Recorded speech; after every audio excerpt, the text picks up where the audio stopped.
No. Well, we talked about bro jobs before on the show, and just like kind of like that's not gay. It's just two men enjoying each other's friendship and genitals. But that's Did you say bro job? yeah, bro job. What is a bro job? Well, just two dudes just enjoying each other as two bros would. Oh, okay. Nothing queer. Yeah, I mean, nothing queer or nothing, but we'd just be, giving a little handy or even just like, watching a ball game and like, yeah, why not?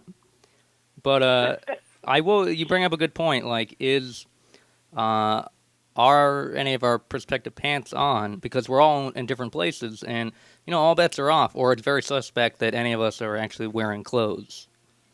So, I mean, yeah. I'm not. Yeah. I got my hairy drumsticks that are spread up on my table right now. Oh, yeah. How is it in Texas, by the way, Jason? Oh, this is, welcome to episode 14. This is, oh, God, is it 14 already? It's 14. Jesus. Yeah, so Jason Dubinsky from Awesome Town Reviews. Is it just Awesome Town or Awesome Town Reviews? Awesome Town Reviews. And you are coming from, straight out of Austin, Texas. I am. So are we recording right now? Yeah, we're going. I usually just roll it and then see what happens. Yeah, cool. I'm in Austin, Texas. How was? Yeah. Well, I've been to Texas once on a road trip through the Panhandle. I think I was in Leprechaun, Texas. I forget. No, Shamrock, Texas. Are any of those real places? I don't know. Shamrock. It took me a while to get there. I had to go through all sorts of like Irish stereotypes or like mythical creatures, but I think it is. Well, I think it's Shamrock, Texas. We got run off the road. I think inadvertently. We were in like a Ford Escort, and the guy had a truck and was going the wrong way off and off ramp. And I was lucky. Colby actually was driving at the time, John, my buddy Colby, and he actually drove off the curb. And we're like, oh, welcome to Texas. And that was good. I'm glad that you didn't get murdered. No, almost. You know what's funny about Texas, though? A lot is funny about Texas, but I mean, we're all from Massachusetts originally, and you know how in Massachusetts, because it's so small, every once in a while you'll hear of a town where you'll be like, that's not real. Like somebody will mention Mendon, Massachusetts, and you're like, bullshit. Yeah. Where's Mendon, Massachusetts? But Texas, nobody knows where anything is because there's 27,000 towns in Texas. Yeah, and it's nuts. It's like, how have you gone like traveling around like while you've been there? Or, like, what's the circumference of what you've like discovered? I've gone as far west, or is it east? I think west as San Antonio, which is about 60 miles away, maybe. And then we went out to Dallas, and that's about it. Pretty much we stay in Austin. Yeah. San Antonio's okay. Dallas sucks. Really? Oh, I heard it. Is it that or Houston that's really like polluted? That's like a New York. I hear that Houston is disgusting. Oh. Dallas was pretty gross too, though. But yeah, I think you're probably thinking of Houston as far as like a giant polluted cesspool. Nice. Got a lot of play there. But who's that in the background? Is that the kid? That is Bruce. Yeah, he might be crying occasionally in the background. Yeah, I might have dogs barking or my wife yelling at me. She just gave me the eye. Oh, cool. But hold on, I don't think she can hear me. What about John? John, what do you have in your prospective backyard? No, I'm just looking up naked pictures of Jane Fonda from Barbarella. Oh, nice. It's not too hard. It's right in the opening, isn't it? Yeah. Yep. Scumbag confirmed. Yeah, I don't think before we started, I was also watching Two-Headed Shark Attack from Scott Waldy's Marvelous.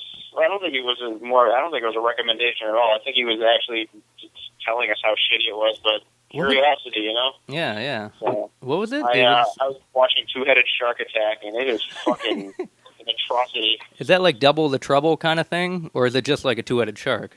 Or... It's a two-headed shark. Oh, wow. Brooke Hogan's in it, and what the fuck is her name? Carmen Electra's in it, and there is a scene where the captain of the ship falls down. There's like an earthquake, and he falls and bangs his shin on the dock, and he gets a minor scrape, and it turns into a fucking fiasco where they need to get him to an emergency room, and he's limping, and it takes 3 people to get him to walk, and they even pull off the bandage, and it's this minor scrape, and it's just I couldn't enjoy a movie more than I'm enjoying Two-Headed Shark Attack right now. Well, good. So. I'm sorry. Who was in Two-Headed Shark Attack before Kermit Electra? You said Brooke Hogan, the one and only Brooke Hogan. Brooke Hogan. Okay. Brooke Hogan, yeah. Is she playing the Two-Headed Shark? No, but only metaphorically. Speaking of two, she's got quite a pair of twins on her that I wouldn't mind seeing. You know what I mean? What are you referring to? I don't know what you mean. I don't know. Could you... Breasts? Is that what your breasts? Oh, DVDs with Danny DeVito and Arnold Schwarzenegger. Always bringing it back to DD. Remember when there were all those photos of her and her dad, basically having sex? What? Is that right? Do those exist? Am I making that up? You might be. I don't know. I think they're exaggerating. I don't think they were hot enough. But yeah. I might be exaggerating. He's putting suntan lotion on her buttocks. Really? You haven't seen those? I'll be sure to add those to the website. No, send me the website so I know how to look away from it. Just send it my way. No, really? He's really doing that? Amazon. I met her. She's in Amazon. Yeah, I mean, she is. Well, yeah. I mean, she's not really that. The face is obviously the classic everything but her face, as they say in the hood. She's as wide as I am, but twice as tall. Oh, weird. Yeah, she's a big bitch. So if it was something you were to corral from the backside, would you be in fact is this Hulk Hogan? Would you in your mind be I don't know if this is Hulk Hogan or not? And maybe they pulled have you guys ever heard of I forget the magic the Houdini? One of the Houdinis. Where it's I don't know the sex trick. I know what you're talking about, but I don't remember the specifics of the Houdini. I think it's more elaborate of where you have to do it. Has to be set up almost kind of Ocean's 11-y-ish, where someone has to be outside of the switch has to happen midway in coitus, from the backside, and then one of the members who is receiving has to go around by the window that it's happening, and they have to almost wave at the person, and then they're like, "What? I'm not. Who am I doing?" And that would be... go ahead. I thought the Houdini was when you waited until she was ovulating, and then you come in her, and then you just leave town and change your name. Oh, I thought that was the Houdini. That's one of... There are 15 variations of Houdinis. There's that one, and there's the you spit on the back, and then, they're done. And then, but no, then they turn around huh? And that's a super soaker, or it all depends if it's powdered milk for me, and it's just kind of one way to go. So I'm here. I'm actually looking at the pictures of Brooke Hogan right now, getting her ass rubbed by her father. Really? And pretty hot, right? It's something about it. It's pretty hot. It brings up a good point though, which is how old is too old? I mean, I have a baby. He's 4.5 months old, and I feel perfectly comfortable. Touching his ass and peeling back his foreskin and cleaning the tip of his penis. But all right. I probably wouldn't do that. Slow down now. This is getting too sexy on the show. Do you want me to talk slower? But when he's 18, I probably wouldn't feel right doing that. Yeah. Well, I mean, not unless you were rubbing your beard stubble in between his thighs, then it would be okay. You're just preparing him. If something happens, if you feel this, run. If you're not into it, but there's also I thought if you were saying that if Hulk Hogan was too old to be in that position, is it too old for him to be like this? Can he feel attractive inside while doing this, or is he just kind of fooling everybody? Is it too old for him to call himself Hulk Hogan? I think. Well, hey, no way, brother. Yeah, Terry or Terrence. We just start calling him that. But, all right. With that topic already laid down, the foundation of Brooke Hogan and the Hogan family, I don't know, where where do you go with that? John, you are on the other side in New Hampshire, and we got Jason in Texas, and I'm in Massachusetts. So we're 3 different states talking to each other over the phone, trying to get this podcast going. And Jason, you're kind of a pseudo fan of the show. Like you are a fan, but you're wavering. Well, do you want to put me on the spot? No, I'm just looking for this connection. Like, it's kind of fun how this all came together. No ill will. Well, but why now? I am a fan of. Here we go. Of both Phil and John. As far as they are Wait good for it. and entertaining people. Wait for it. But I've listened to a couple of the podcasts. I'm generally lazy, and when it comes to remembering to download it and then listen to it, because I don't always know when. There's a lot of steps there. There's a lot of steps. I can understand how one could get dissuaded. No, and it's in this economy, it's tough. It really is. I mean, I'm exhausted just hearing about the process. I mean, this day and age, if I can't get it fed directly into my skull, I have no interest. Yeah, technically, this isn't me. I'm an LMD. I want to listen to every broadcast. I do, and I will start. But go ahead and like when would be a good time? Because I want to download, I guess, and listen in my car. Right, that's what you do. But I can't just turn on my car radio and get the podcast. I don't have that ability. So I'd have to, I guess. You have an iPod? I do have an iPod. I think I have a couple. iTunes, folks. Check it out. Okay, now what is this? Could you say that again? iTunes? Yes, these MP3s. iTunes, we all tune. iTunes. Okay.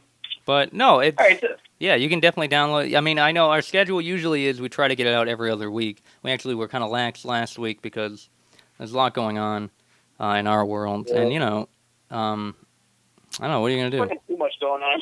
That's too much. But it's good. No, it's good that there's a lot going on. But this is also a good pressure reliever / pain in the ass. It's really good. Well, I'm on really iTunes right now. Oh, really? I'm on iTunes right now, and I just clicked podcasts. And I'm going to type in Sock Talk. Don't do it. SOCKTALK. And I'm see, I'm in library. Okay, that's why you're not coming up. All right, so I would go to store. Is that right? I think so. Let's get to the bottom of this. Okay, send the iTunes. Is this turned into a tutorial right now? I think so. How to use the internet. Yeah.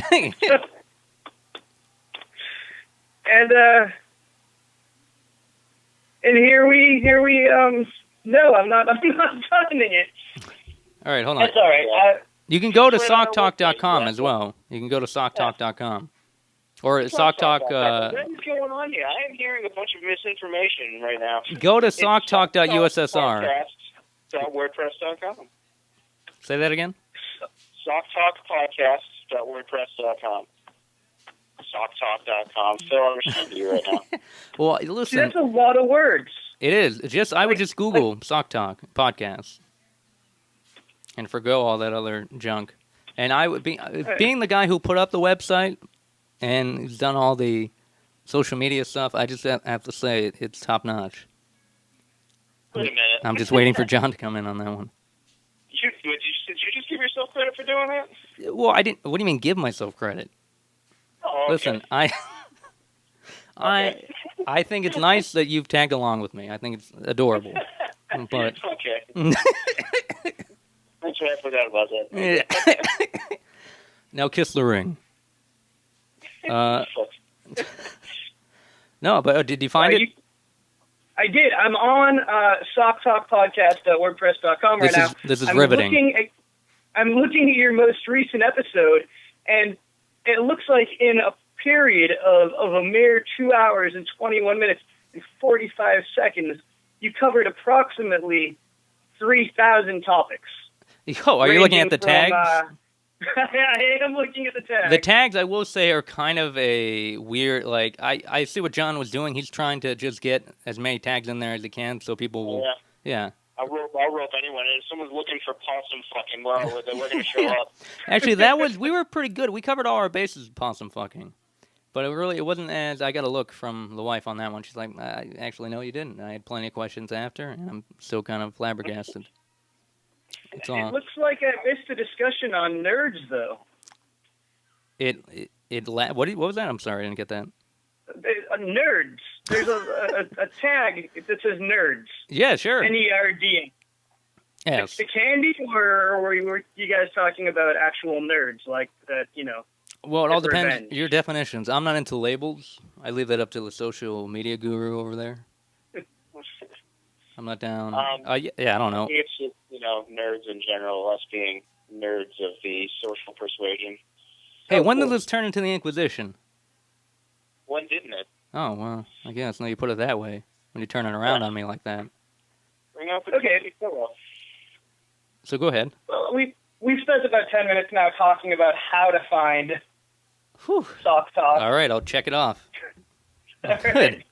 We got it. All right, so now I don't know if that's the apex of like you as Jason and not as any other moniker. Maybe you are as another person not aware of how to get the podcast, but now this personality of yours right now, the podcast personality, will be able to get it. But when you're off the podcast, Jason, will you remember and or will it come to you? Would you be able to access that personality trait?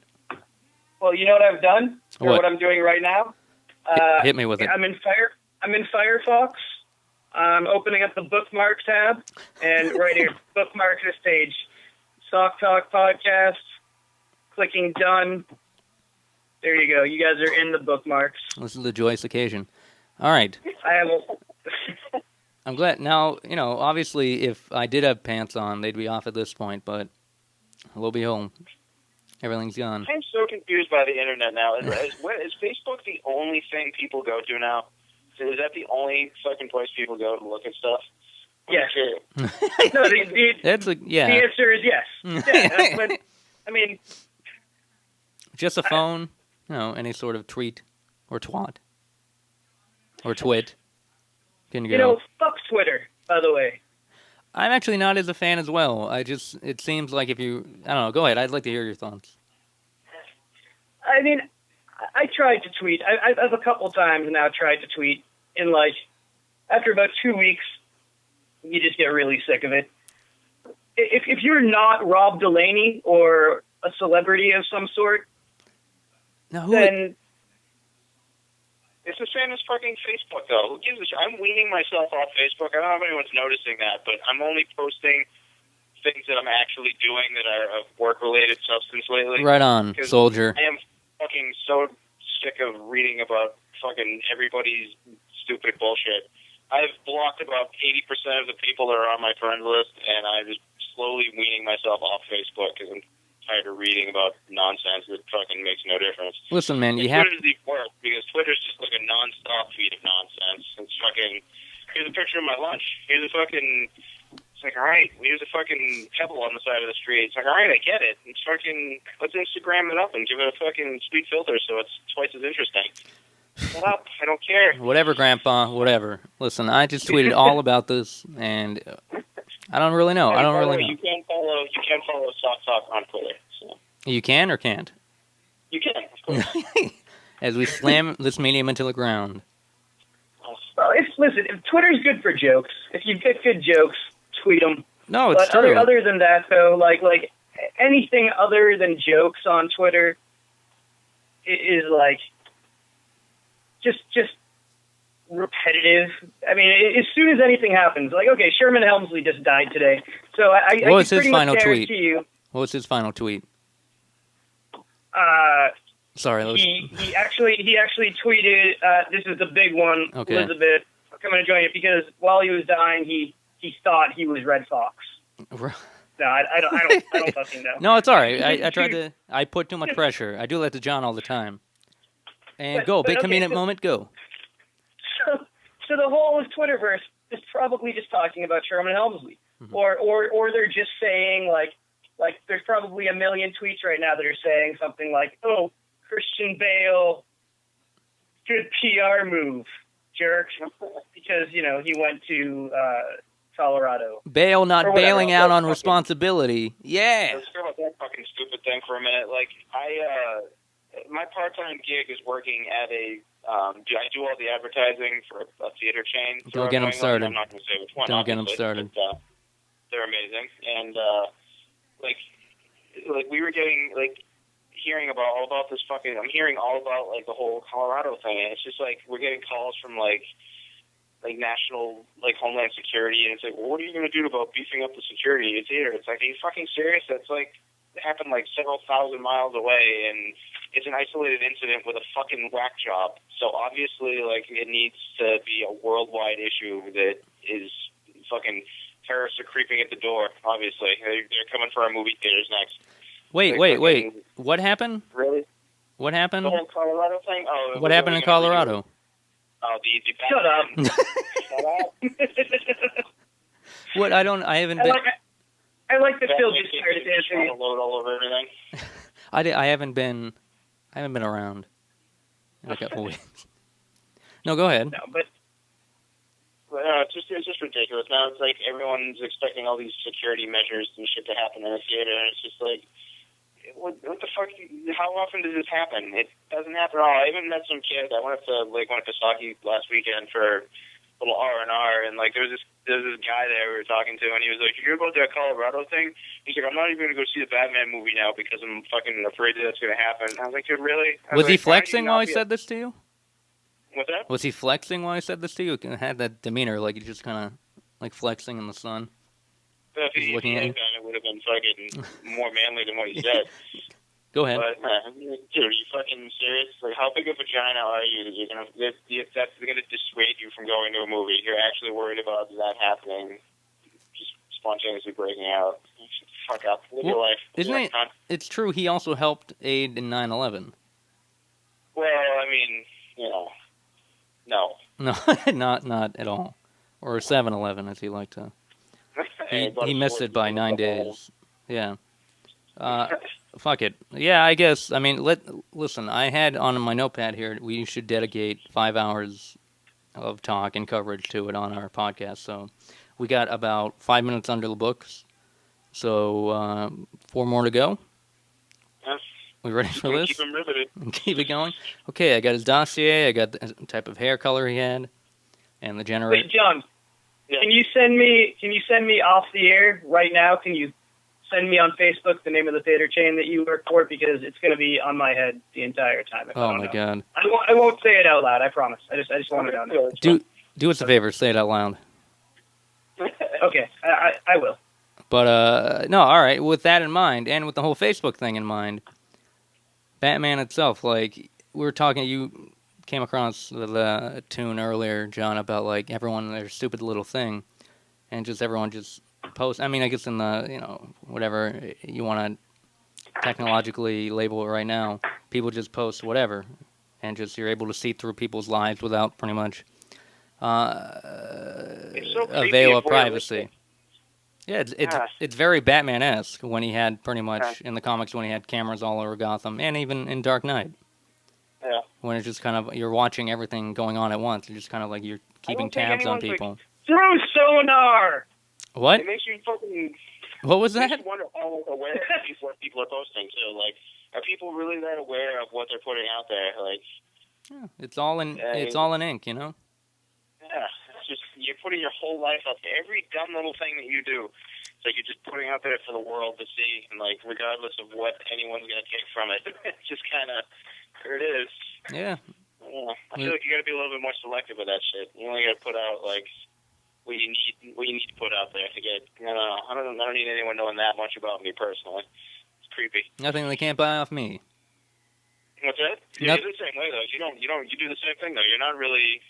No, I have other avenues to do it. I mean, I take cover of personality traits. I go through either Sock Talk I've been using more the past couple of days. We haven't really used our Facebook page to our advantage to kind of highlight what we talk about here and just kind of garner more conversation outside of it. To be honest with you, I forget to do that because, like, with my page for Asylum Studios, it's like I can only really post work related things because if I go nuts and shoot personal stuff off, it's a totally different thing. So it's exactly. I forget Stock Talk's like a good medium for us to like actually talk about stuff we enjoy and vulgar or not. There's no real forum for it, so it's great. You can just say whatever you want. Yeah, there was a TED Talk, and I don't know how you guys feel about TED Talks, if they're too preachy Is that the teddy bear that hangs out with Mark Wahlberg?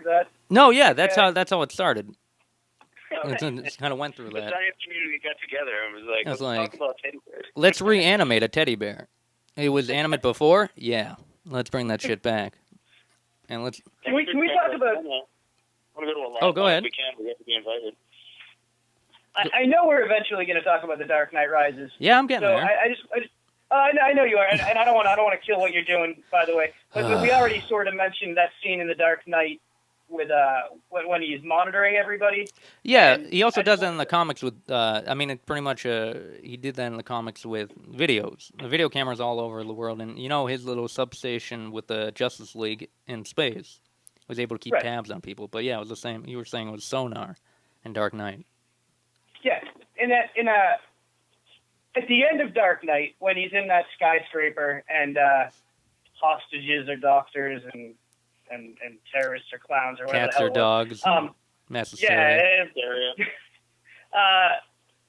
He's wearing those stupid sonar goggles, like while he's trying to fight dogs. And everybody likes to. Everybody. Well, not everybody, because, it's still quite popular, but people are loving to nitpick this latest film. Like, all week everybody's nitpicking it. And people like to talk about The Dark Knight like it's a film beyond reproach somehow. But it's not beyond reproach. And an example of something in that movie that makes no sense is why is he wearing sonar goggles while he's trying to fight dogs? Well, even doesn't make any sense. Right after he's when he fights the dog, right after that, why doesn't it shut off? Because he clearly has it on while he's fighting the dog, and after he's done with the dog, and he's like, "Oh, I can't see Joker." It's like, well, just shut off your fucking goggles. You look like an asshole, and just you have these bright blue fucking eyes in the middle of a darkened, fucking unfinished skyscraper, where he'd probably be sniped, and you're looking to be sniped too, and that's a whole other thing. Is it just part of his craziness that he wanted to see like a bat? I like to think that there's a deleted scene where that's what he's going for. Is he just wants to be able to see like a bat sees? In my head, this deleted scene. Oh, all right. I was like, no, but that's kind of I agree with your whole comment on the second movie is beyond reproach. People even you and I, we talked online, Jason, about, and I think I talked to you, John, about it, about just how this trilogy, which I enjoy it being a trilogy, and just like any other, on a little sidebar, but any, the nature of comic books and movies in general, when people do various other movies and, you do other projects, you have so many voices come in, especially in the comic book series, and so many creative teams go in and out and treat, your hero or your character so much differently, and that's, I like the taste of that through, the Nolan verse and, the Burton verse. Maybe not so much the Schumacher verse, but even, the campy... What? You don't like the Schumacher films? I don't mind. I actually don't mind. I have Batman Forever. I have a newfound respect for. My favorite one was that one with Arnold Schwarzenegger. I really like that one. When they're where? With Arnold Schwarzenegger, and he's... the Iceman, Snowman, I like that one. Oh yeah, the Frosty guy. No, I'm just kidding. Oh no, yes. You got a lot of cred, man. John was getting upset. Yeah, John of all people has no. If anything from the last couple episodes has taught us that he cannot respect brilliant filmmaking or smart movies. Prometheus is a smart movie. Or brilliant filmmaking. Yeah. I have a aversion to it. Yeah. No, but you don't you really dislike 2001, which is kind of a big blow. Because I think it's a dumb. You know what I watched too was I need to have this conversation with Adam Lovett. Him and I need to have a little movie talk just because it's been a while. But I bought Bullet, the Steve McQueen vehicle. Yeah. I'd never seen it, and one of the best chase scenes ever. Yeah, it's just I didn't enjoy it, and the chase scene isn't great. I mean, the chase scene might have been great. It might have been great 40 years ago when it came out, but now it's dull. It sucks. You know, I mean, sometimes movies just don't age well or translate beyond the period that they were generated in, and I feel that that's the case with a lot of films that are older. And you know, some people look at them as classics, and you like them because you have to like them because of what they did for the medium of film itself. And to an extent, I agree with that because you know when these things came out, they were groundbreaking and tackled issues that weren't really present at the time. But now that's so commonplace, and there's so many things that are better than that. And I feel that an idea isn't necessarily worthy of praise 40 years later. I mean, you got to give it credit where it's due. But beyond that, I mean, I don't think it's wrong to criticize it for its faults. And that's where I feel that no movie is beyond that, or no medium is beyond that. And I can step in. I didn't watch 2001 when I was younger. I saw it. I saw it when I was like 28, 29. So I'd had thousands of movie experiences under my belt already. So watching it, I went into it like I would any other movie. I just don't know what to expect, and I'll take it at face value. I mean, like I said, I gave it credit where I think it was due. Like he did some really innovative things with, filming it. Kind of coming up with these crazy camera rigs and the sets and the design. Like the set design is beautiful, like in all of his other movies. And I don't hate Kubrick entirely. I just do think he's a bit overrated, and some of his stuff doesn't translate all that well, all these years later. And you can look at it as, you just don't get it. He's so deep. It's like, all right. Or, you're fucking looking into it too much. There's always that. But what is your favorite Ernest movie? Ernest is stupid. Yeah. Okay. Oh, I'm sorry. Were you guys? I just came back from the bathroom. What was all that? I don't know. John said something about not liking 2001: A Space Odyssey, and then we talked about Ernest. Oh my god, I love it. Yeah, I love it. I love it. Too far for me. Obviously, Scared Stupid. Why not? I can't believe we're just having lightning powers. I mean, come on, it's just silly. Really? Oh, who had lightning powers? That Oh, was Ernest Goes to Jail, right? yeah. Wasn't that his counterpart who did it too? He had a counterpart or an evil? Are there any rape scenes in Ernest Goes to Jail? Or any what? Any rape scenes in Ernest Goes to Jail, or no? Only of your mind, buddy. Yeah. Only of your mind. It just blows it. Have you guys seen Oz? I've seen parts of it. Oz? Yeah, with Ernie Hudson. With Ernie Hudson, yes. I'm on an Oz kick right now. I never saw it. I never saw a single episode of it, back when it came out 10 years ago. But I have HBO Go now. Okay. So I have access to every episode of every HBO series ever. Oh, that's amazing. And it is amazing. And all you need to do is find somebody who subscribes to HBO. That's all I know of it. There's a ton of penis.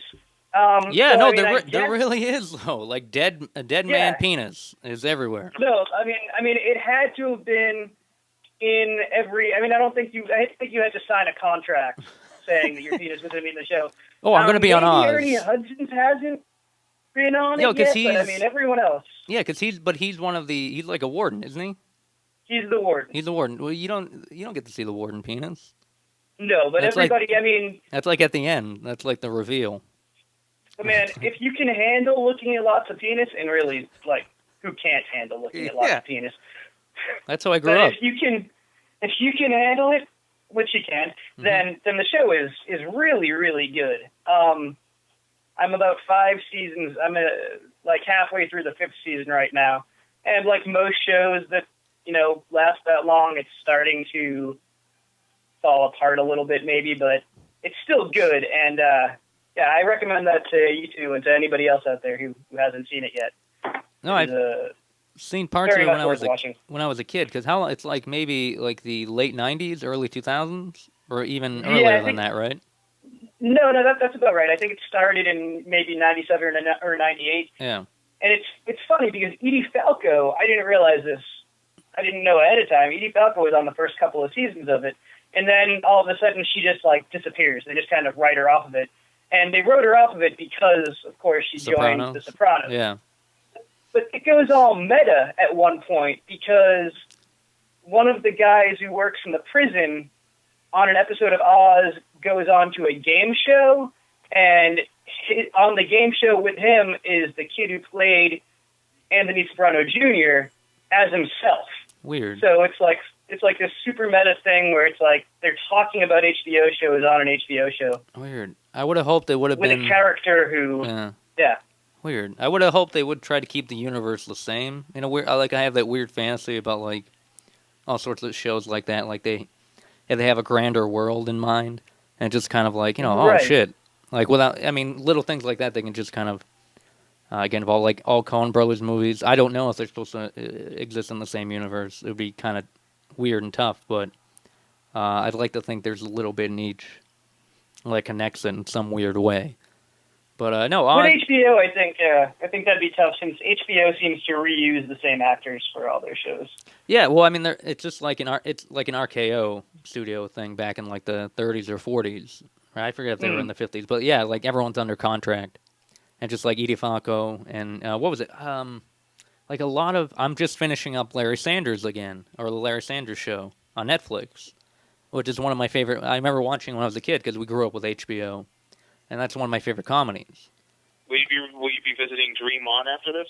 I don't know if it's on. I don't know if it's on Netflix. It's on Go, right? It would. I imagine it'd be on Go. It is on HBO Go. Yeah. I've never seen an episode of the Larry Sanders Show. It's actually really funny. Actually, yeah, I used to like it when I was a kid.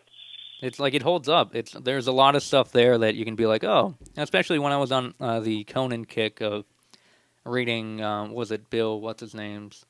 The Late Shift, like sequel that he did about Conan and Jay, like watching that, like, and reading like the sequel to that. I forget what the book was called. There's a sequel. There was the show, the HBO film. I thought it was called The Late Show or something about The Late Shift. Leno and Letterman. Yep, it's based on the book or based on the same thing, and that had what's his name, who's in a lot of, Christopher Guest movies. Michael something, I forget his name. But he plays David Letterman. He's great as him. He's great. There are a lot of great people in it. And Conan actually isn't in that because it's kind of a little after him. But the same guy who wrote that book wrote the sequel. That's what I thought you were saying, maybe. I thought you were saying there was like a sequel about Conan and Jay. But no, that doesn't exist. No, right? it well, not in movie form, but in book form. Oh, it does. Okay. Yeah, it's the same guy. Like that movie is based on the book, The Late Shift, which is based on the whole David Letterman, Johnny Carson, and Jay Leno stuff. And he wrote the book with Conan in mind. And you know, he actually gets involved with Jimmy Kimmel stuff when he pretended to be Jay and all that stuff. And I think Gary Shandling was actually offered the role or offered a show while Larry Sanders was going on. So that's kind of bizarre, like you're in the middle of doing this show about the craziness and the kind of backwards thinking of a talk show. And then someone's like, oh, we'll give you a talk show. It's like, have you not been watching what I've been doing? And it's that. But it goes on. But I'd like to get back to a movie that cannot be touched, Dark Knight, and the point of, I have problems with Dark Knight. I have a huge problem with how it ends. Yeah, me too. I really don't care. Like, I think it's... I have a lot of... Revisiting that whole trilogy before the new one came out, too, I have a whole problem with that whole trilogy in general. But, I mean, it's fucking 20-plus years of Batman lore. You know what I mean? I think that's quite a big problem. And 20-plus. I mean... Well, it's more than that, yeah. But I know what you mean. But, I think the ending is more a result of like them trying to finish off that string because possibly, Heath Ledger, like, oh, he's dead, we can't shoot, or we can't, our plan to go into the next thing or do whatever isn't really going to happen. I kind of, to be honest, who the fuck cares about spoilers? If you're listening to this anyway, I mean, spoilers ahead, if you're listening, fucking turn it off for 2 seconds and then come back. But Catwoman's a dude. Catwoman is a dude.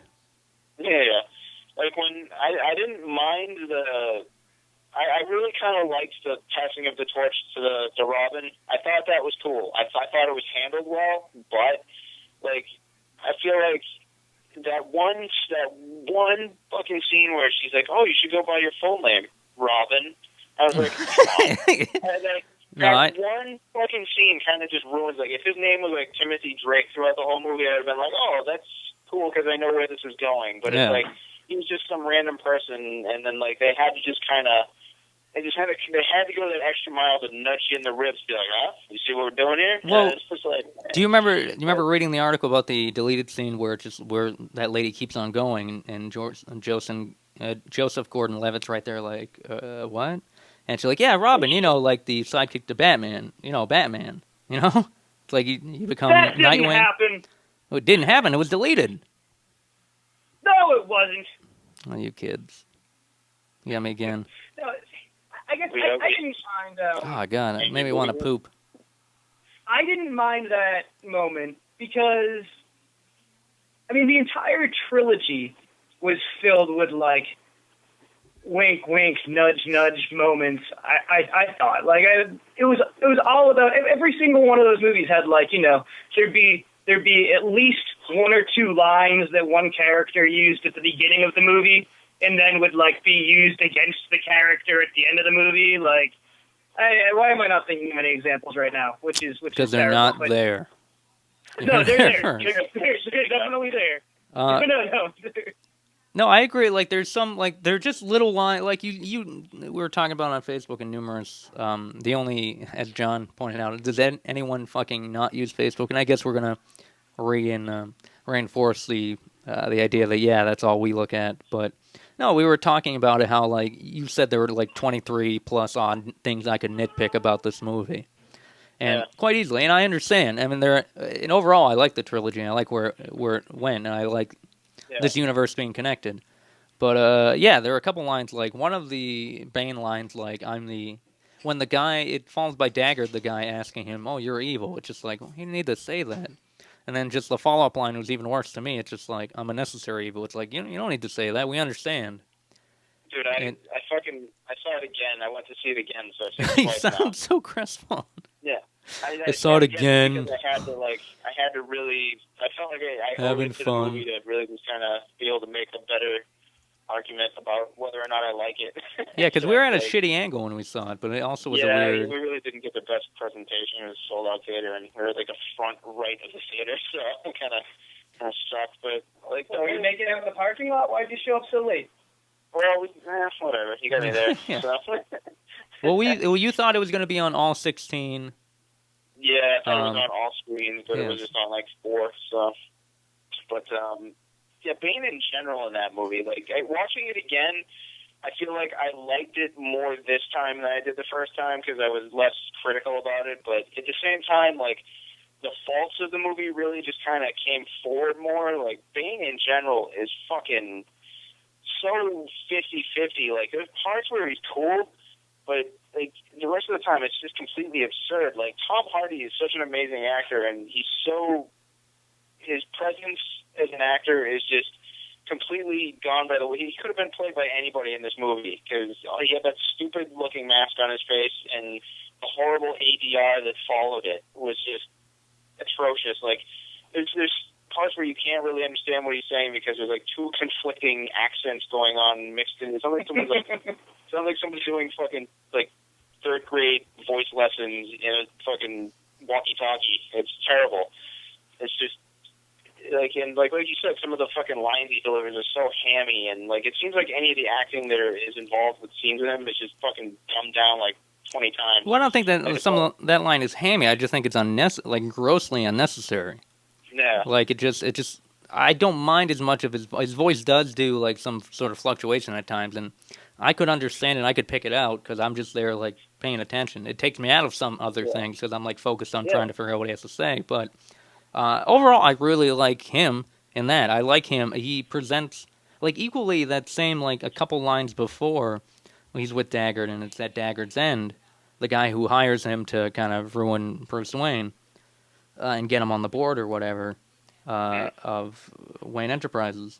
Like Daggert's like, I'm in control or whatever, and then Bane's like, you really have that that feeling of control. That's a really cool scene. And he has a great, and part camera work, part acting, and part just kind of like his kind of the feeling you get when he's on screen. He does have a great presence, and you attribute that to him. Like it's so, like I was saying, it's like 50-50 though. It's like I think you're going too far. I think you're. But ridiculous at other times. It's so. Yeah. No I'm with Phil on this one. Yeah. I like Bane. I had no. I mean, I thought that he did as much with the character as he could have done. It's tough to act with a mask on, and I mean, he did a lot with his eyes that I thought was good.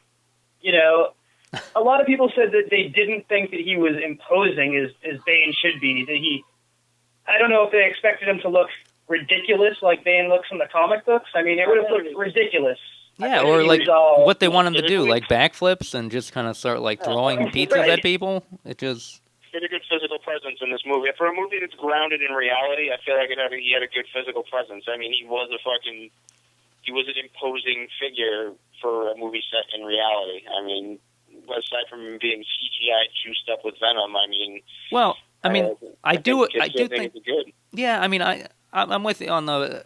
I do think being rooted in reality, you know, having the mask on, as Jason says, I mean, does a lot with his eyes. His body language is great. It's awesome. He just has that stoicism to him that's almost like, I'm going to, you know, it doesn't matter what you do. It won't be good enough. Like, your death is imminent. That's how his presence felt to me on screen. Like, that he's just walking death. And I think he pulls that off. But I also agree, like, it would be, you might be towing the line of being silly, but I welcome it because there are parts where you have a man dressed in a bat, like, fighting crime, so might as well have a degree of, like, treat it like steroids. Because that's what that's how it was to begin with, like with the Bane juice or whatever. I wish these movies would embrace the. But I wish these movies would embrace the lore a little bit more, and I think that's my biggest problem with the trilogy overall. Is like in what way? It's like you said, it's a guy dressed in a bat, but he's also a guy dressed in a bat and fought fucking monsters that were made out of clay or. Oh, shut up! But no, okay. I think that's why the whole Marvel thing that they recently did, like, I liked infinitely more, is because they embraced the universe that it takes place in. I would argue that Marvel does almost the same. I will almost argue that Marvel does the same thing, except with each new character, it expands to a different universe. Like Batman totally considered itself leveled as a street crime thing that has a global feel. And it's just kind of like. You know, whether you want to pee on, I should say, pardon me, the aspect of Occupy Wall Street and or, you know, the financial gap or poor. I do like parts of how they make a distinction. I like aspects of that. Yeah, I think it's fun when they make a distinction that, like, oh, also, this is kind of... Bane originally supposed to be kind of Guatemalan or what have you, Latin American. Like, the fact that he's this freedom fighter in a way, and that also freedom fighters can and have used socialist movements or leftist movements just as an excuse for a coup for power. I think that is kind of fun, and it's pretentious too in many ways, as some of my friends have pointed out. And I agree to points, but why not go for it?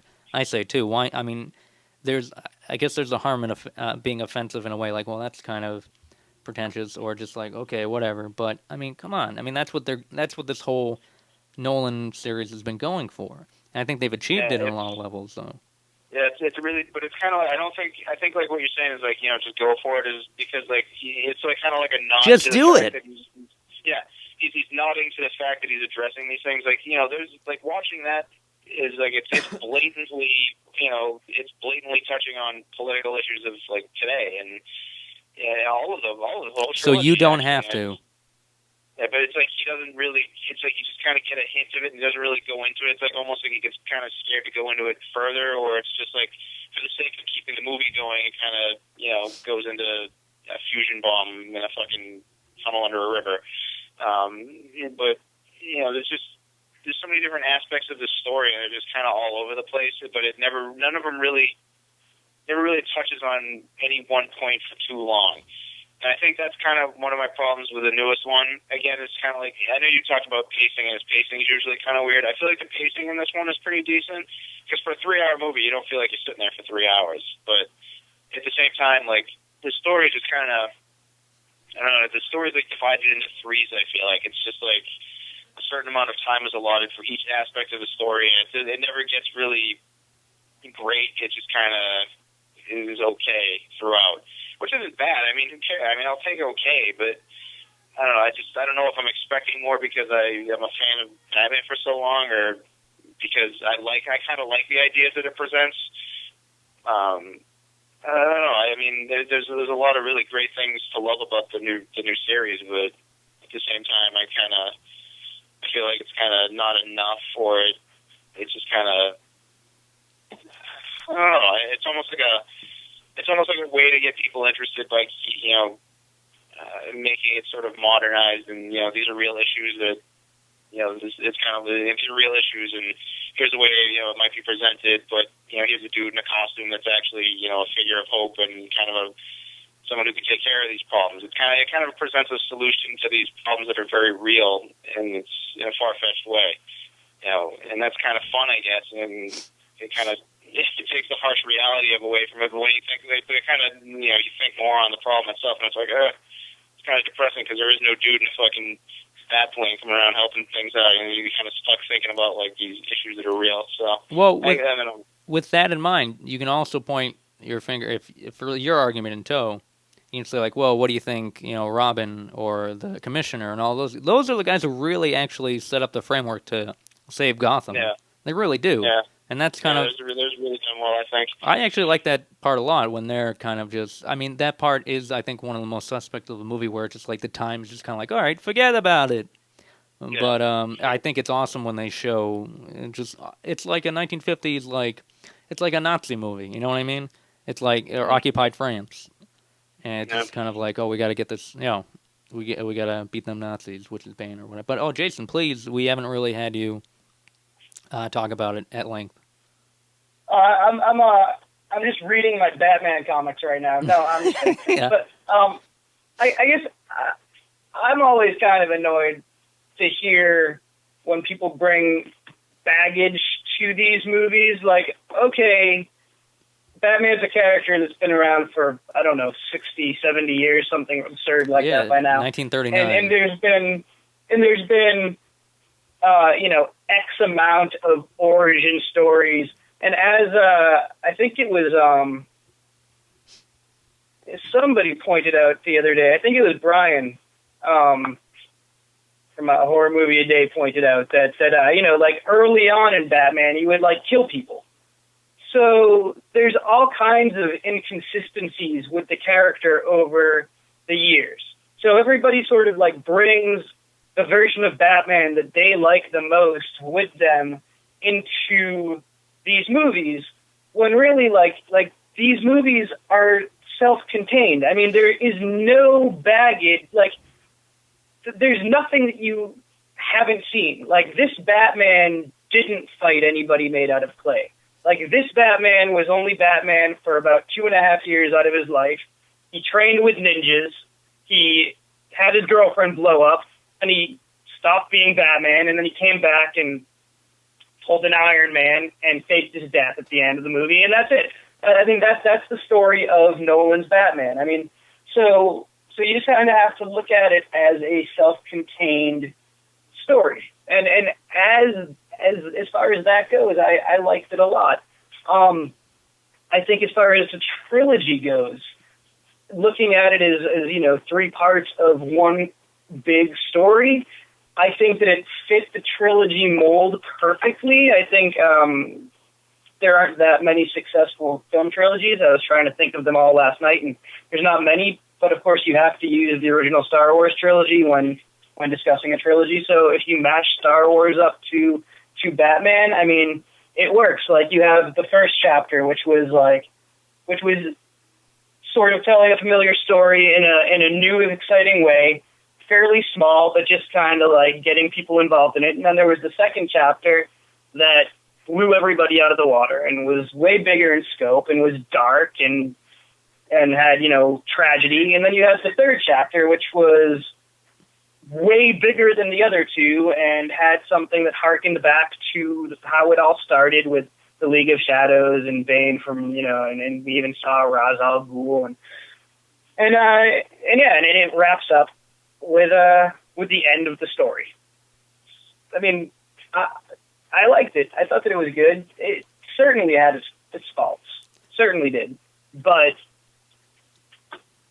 so does Return of the Jedi, I guess, you know? Yeah, Wookiees. Oh, not Wookiees, I'm sorry.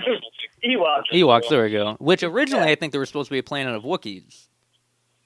I think originally. Really? I think so, because David Lynch has a great, there's a great David Lynch video online where he was originally supposed to do Return of the Jedi, and he had visited the Lucas, ranch, and he went to, one of the, kind of back lots on, at Lucas Ranch Lake, and Lucas was like, hey, these are all Wookiees.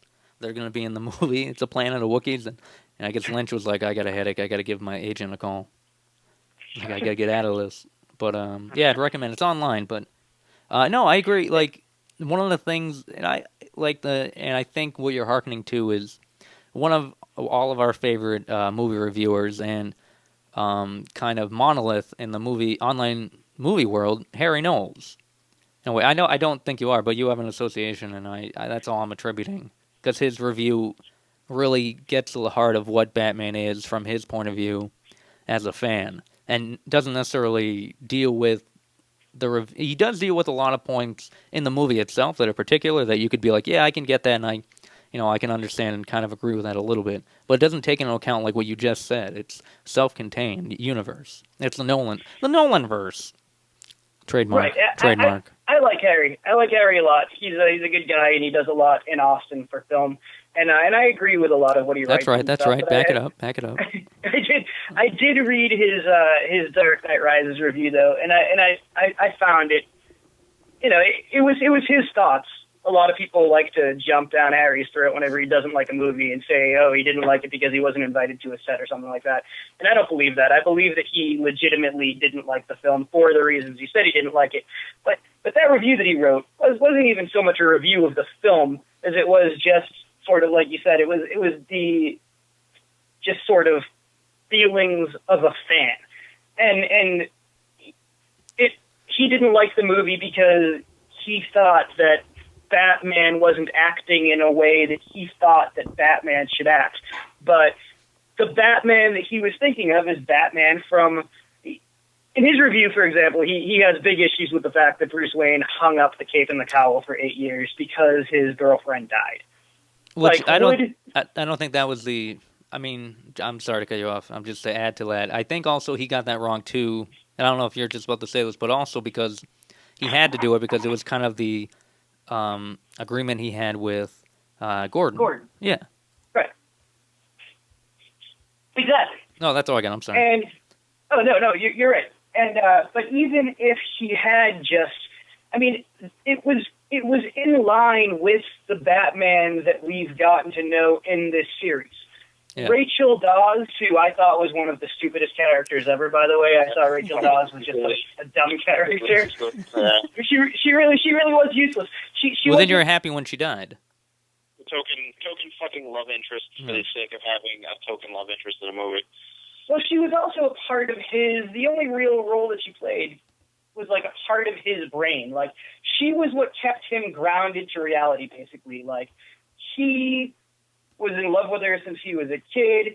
She was his anchor that sort of like kept him sane. And she died with him thinking that like he wasn't going to be Batman anymore and they were going to like live as like a normal happy couple. So, and then she died. Like, there was no reason for him to keep being Batman, especially when, I mean, the police would have just shot him on sight. Like, he was a wanted criminal who supposedly killed Gotham's hero. And a bunch of cops, too. And a bunch of cops. Right. There were a million reasons why he wasn't Batman for 8 years. But no, yeah. The whole scene at the end of the new one where he shows up in the Batwing right before that big brawl starts between the cops and the homeless people or the orphans that just join up with Bane's army for whatever reason. The orphans? Yeah, it's like a you mean you never heard of the orphans? Did I miss it? Really? What's that? Did I miss orphans? Yeah. Do you don't remember that part? Like the kids from the orphanage are going into the sewers and they're working with Bane. Oh. They are? Yeah, you're right. Yeah. So you're right. You were talking about basically Bane has an army of homeless orphans, and it's like... Which, it's Teenage Mutant Ninja Turtles. Yeah. It's just weird, like, at the end where it's, you got, like, the cops in Bane's army going for a showdown. Batman shows up, blows up a tank, and then just leaves a bunch of cops to get shot when he easily could have just saved the day instead of going to fight Bane one-on-one. That's really all it was. It was he had to go fight Bane to fulfill his own ego when he could have just as easily helped out with the war, gotten the bomb, and just left and just taken care of business. But you have to have a fight. You have to have a boss fight in a movie. Now, how entertaining would that be? Right, exactly. But it could be very entertaining, though, to be fair, and that's my argument for the end of Iron Man 2, which people give me shit for. That, like, the fight's too short. I'm like, yeah, but as soon as they figure out how to do it, it's over. Like, as soon as they figure out how to defeat Mickey Rourke, it's done. And I'm like, wow, that's awesome. I'm glad that happened. I'm glad it didn't waste our time in, like, a weird way. But no, I don't know. Thinking about that, about Batman not just shooting everything down, I mean, maybe it also doesn't parlay... Or maybe it's parlaying to the fact that he doesn't want to kill anybody kind of like in that Batwing, I guess, or whatever, but he is letting people die and/or bloodshed's going to happen anyways. Like, I don't know. It's kind of like a pointless battle. It's like, Batman shows up, he could have stopped it, but he just lets the cops get killed and just so he can go fight Bane. Like, he has to fight Bane. That's the whole thing. It's like he gets his strength back, he has to stop Bane. Well, also he has to get the detonator because he thinks Bane has the detonator, and he doesn't want to kill Bane in order, or maybe they don't know Talia exists yet, pretty much. But yeah, Talia was kind of an unfortunate waste, I think, too. She's a great character in the comics. She was kind of wasted in this, I feel. Yeah, but I mean, it's tough, and not that I disagree, but it's just like, where do you go? Yeah, like it's just kind of like she's not bad to have as. Like that person who's just kind of along for the ride, and actually, like, her being involved in the beginning is nice. There's certain romantic involvements that just kind of not necessarily don't make sense, but may be a little forced. And then what is going on over there? Oh, what do you hear? What do you hear? Locked up in I hear children's voices. Maybe. Oh no, that's my wife doing the baby voice for my little dog, or one of them. How much did that pick up? Uh-oh. Enough that she's it going to kill like me. You have children locked underneath your bed. Well, I assure you they wouldn't be locked, and they'd be feel free to roam. That's how I do it around here. I keep them free range, so they're not nice and stringy. They got some meat on them. Oh, they make it. We make things fun around here when you get kidnapped. Moving on. So yeah, with her character, I was going to call her Talia Shire, but isn't that what's her name from Godfather and Rocky? Talia Shire? Yeah. Adrian. Adrian, there we go. No, but for Talia al Ghul. Talia, is that how it goes down? Yeah, Talia al Ghul, yeah. But yeah, I will agree. I will give that she is wasted a bit. I mean, there's some parts, like, she's introduced. I like the whole thing with Gwen. We haven't talked about Amazing Spider-Man on this either, because I think it's been between the times we've seen it for the show. I'm not sure, I forget. But, like, I think Gwen Stacy, or at least Gwen Stacy's dad, or no, Gwen Stacy too, like, there's just weirdness that, like, she's kind of introduced in a way where it's just kind of like, oh, like, now she's here, and now we're going to go, these relationships are going to be a little bit kind of like we're throwing it in there, or not letting it milk at the correct, not letting it be determined or kind of like when you're cooking a turkey, it's not, the temperature isn't, nothing's really checked at the right time or appropriate time. Things come out a little bit earlier before things are done, and I'm mixing metaphors all over the fucking place. But with her going back to Dark Knight Rises, like when she finally turns on him, I mean, there's like, oh, okay, there's a coolness to the fact that she's been involved and she's been the backer, like, so the League of Shadows has backed this whole thing from the get-go. And I like how the League of Shadows has all this figured out, because he seemed like a formidable opponent. You know what I mean? It seems like this is the guy who's going to take Batman down. And so there are parts where that's kind of like, oh shit. That's why I like when the city's under siege a bit, because it feels like, they've kind of won. But it also feels like they're lingering a bit.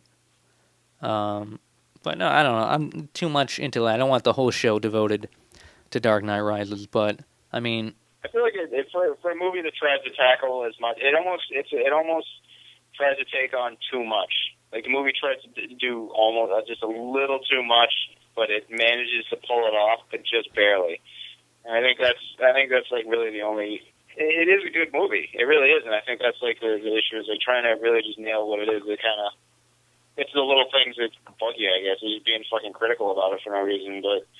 Like it does take on a lot. The movie does. That's what we do, though. Yeah, we have no lives, and this is what we care about. Yeah, no, I mean that's what we do. We're all geeks here, so we do get critical of things for no reason at all because that's just what we have to do. To justify our own reason, because we didn't make something, exactly. and we're not making something. What? And that's how we give back to the community that creates. We try to destroy it. I'm going to say one more thing go about Dark Knight Rises, ahead. I think. It'll probably then come we up can again. move on. There needs to be a moratorium in Hollywood. They need to just sit down and say we're not doing the ticking time bomb and the hero flies it away in the self-sacrificing move anymore for at least 10 years.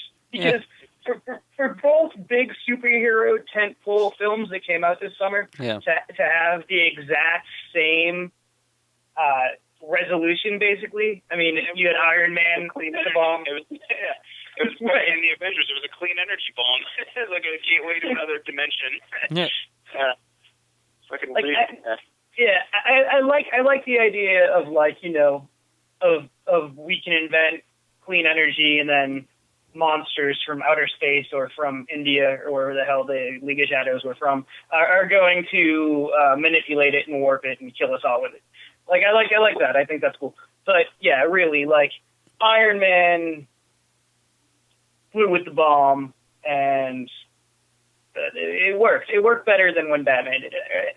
And maybe had I not seen the Avengers 4 times earlier this summer and loved that movie so much, it would have been new and original, but or at least not new and original, but at least maybe not quite as cliche at this point. But at the end of Dark Knight Rises, when it was obvious that they were heading in that direction, I definitely it gave me the douche chills. Well, I think because go ahead. Sorry. I feel it was just the whole. I think the issue with I didn't have any issues at all with the Marvel movies. Really, I enjoy them tremendously because as much as they might have inaccuracies to the story. They go into their own universe, but they get the heart of the characters perfectly. And that's the main thing about the Avengers that made it work so well is everything works perfectly. They just get it. They understand what they're trying to do, and they can set out to tell a story, and they do just that. They get the characters perfectly. And the thing with Batman is I've seen Batman done so many different ways. There's so many different incarnations of Batman, like the 90s animated series, Batman Beyond, fucking various video games, movies, and the 90s animated series, as far as I'm concerned, is still the best Batman. It just gets Batman. Wait, perfectly. Do you know Paul Dini? What's that? Do you know Paul Dini? Oh no, what was that? No, that is for anyone who's read the Harry Notes review, that is kind of, he says, I know Paul Dini, which, Paul Dini is one of the guys, one of the writers, and I think one of the showrunners on, for that 90s animated Batman show. Oh, really? Yeah, I forget, who was the other showrunner? Talking about? I thought you read the Harry Knowles review. No, I have no idea who that is. Oh my god. I posted it on your wall. Oh, that's who wrote that? Oh, all right. Yeah, Not Paul Dini, but Harry Knowles, yeah. Oh, okay. But he mentions Paul Dini. All right, joke is killed. All right, go for it. Sorry about that. Been murdered. But yeah, even the new games, the fucking Arkham City and Arkham Asylum games, those games are fucking tell an amazing story, and they get all the characters perfectly and the mannerisms, and it's just, I feel like it's not so much a way of, I feel like it's not so much the issue with Dark Knight is the story isn't good, it's just it fails to capture the characters in certain, fails to capture the characters like it should. And I feel like that's the most important part. It gets aspects of it correctly, but something just kind of feels off the whole time.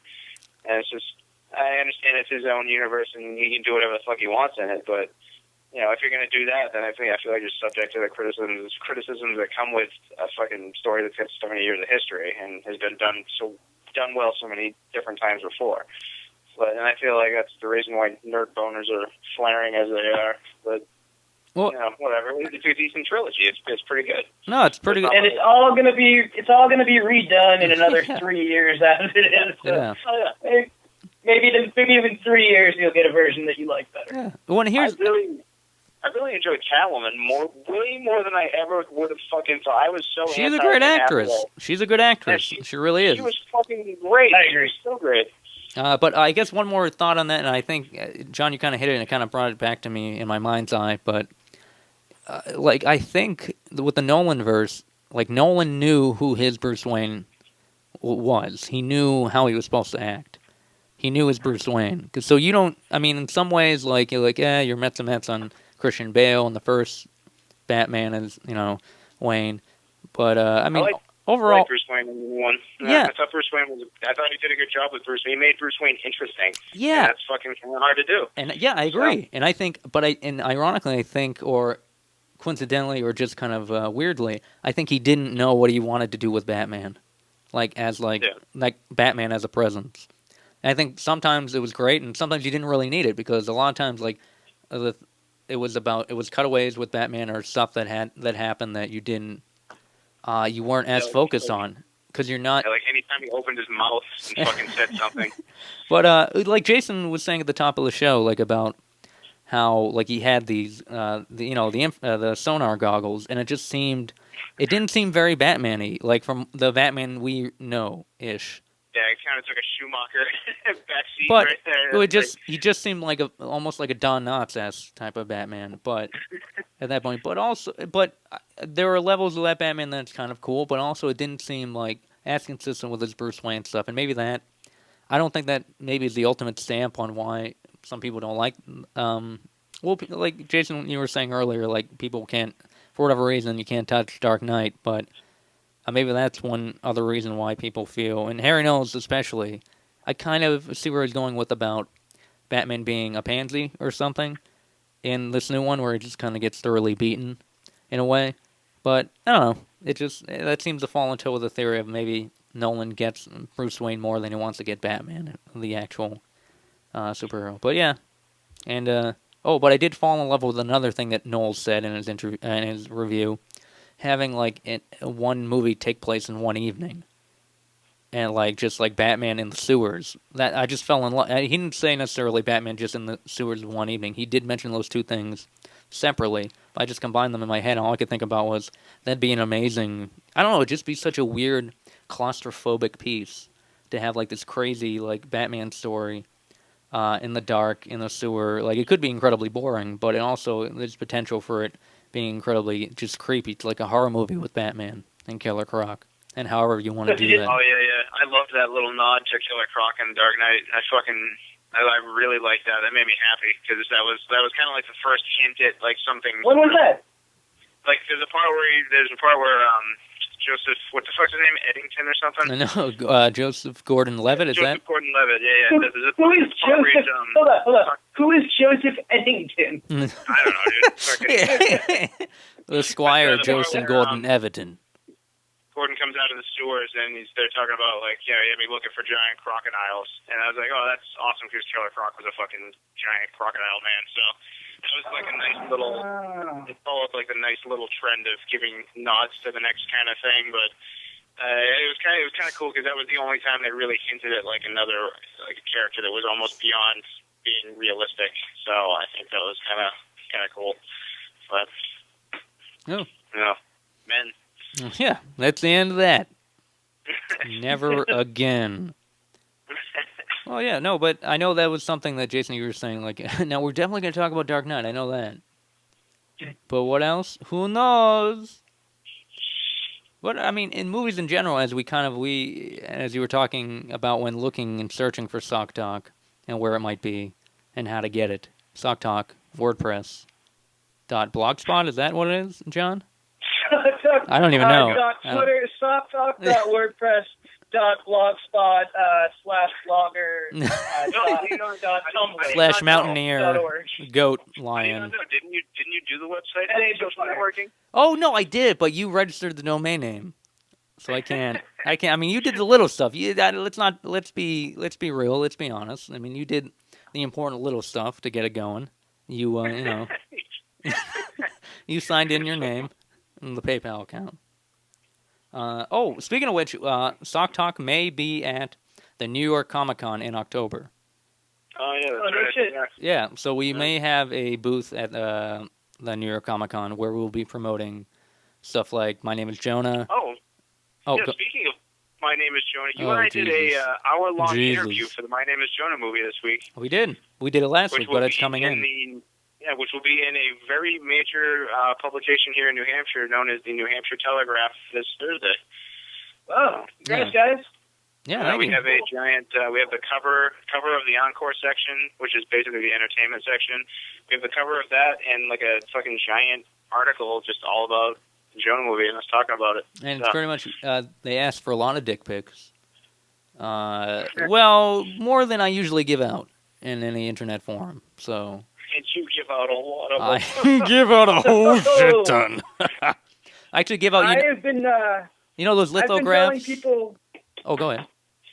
I've been telling people about My Name Is Jonah now for I think about 18 years. Yeah. That's about right. Your prospector beard you're stroking. I think at this point, I mean, I've told people about it, and then they've forgotten about it, and then I've told them about it again. Tell them again, all over again. Like it's the first time, yeah. Because, but really, I mean, you've been working on My Name Is Jonah for 5 years. No, it'll be 3. It's been 3 since this summer, so it's not. No. Yeah, no, 3. Really? Yeah, it's been 3. Okay. Only 3. I mean, it feels like forever because we've been cramming it in so many social media orifices. It's not even. Not even remotely hilarious. Let me tell you. Well, I've built up so much in my head. This is kind of a good segue because we talk about Batman and how like you go into Batman with your own perceptions of what the character is. Well, Jonah, the most enigmatic character I think of all time. I've in my own head really built up, I think, a few different versions of him. Like I have no idea. Like one version of my head, of course, Jonah is this. He was in Vietnam and like he got just horrible PTSD from Vietnam, and he came back and couldn't fit in with the society at all. So he found a harmonica and he locked himself in a room for like a year and trained himself how to play the harmonica and worked out like Travis Bickle and Taxi Driver, and then just took to the streets and like started killing people and runs a militia. That's one version of Jonah that I've invented. Then another version of Jonah that I've invented in my head is pretty much the exact opposite of that. It's just a guy who like lived in his mother's basement for a long time and lifted a lot of weights and watched a lot of nunchuck videos. I have no idea. You're incorrect. You're all of these are right. All of these are right. He's actually a cyborg. He's actually a cyborg trained to play harmonica, and he's programmed for 3 different kinds of nunchuck kata. So. That's pretty good. I mean, was I close at all with either of them? You were very close on every one of them except for the last 2. Yeah, but the first are pretty accurate. Yeah, inaccurately accurate. Correct. I mean, what is the most information that you're giving out about Jonah at this point? Yes. Well, partly. Kind of. Sorry. No, I mean, listen. As far as people have come to us asking about it. I mean, of course, we have to keep up the mythos, because if we don't, we're going to get shivved, in a way. Emotionally, not physically. But, I mean, because... At what point... I want to attribute it as to being the most brilliant marketing campaign in the history of fucking cinema ever. But it's really just... I think... The movie thing is installing. At what point does it just get annoying? Because I'm... plenty. We're gonna push it to the limit, I guess. So. I think so. And... something that I've talked to Phil about, I don't think that I've talked to John, I don't think I've talked to you at all about this, is it must be a little bit intimidating, or a lot intimidating, I would imagine, to be doing this, because obviously this guy Jonah, who whatever he is certainly intimidating on some levels, I would imagine. And he obviously has a perception of what is happening with this film that is probably not going to sync up 100% with the reality of the film. And so are you ever scared that he might not like the final film, that it might rub him the wrong way, and that you might all die as a result of this? Well, there's always... Oh, go ahead, John. I don't think Jonah's a scary person at all. I am not intimidated by Jonah in the least bit. Don't tell him that. What's that? Don't tell him that. No, I'm just kidding. No, I don't have a problem telling him that. I don't think he's an imposing or scary guy at all. He's just he's a nerd. He's a giant nerd. Well, to cut John off and not to really get into too much about it, yeah, he's sexually intimidating. He's like a wildebeest. I mean, if you look the wrong way or just kind of gawk at something weirdly, like he catches you, you're done.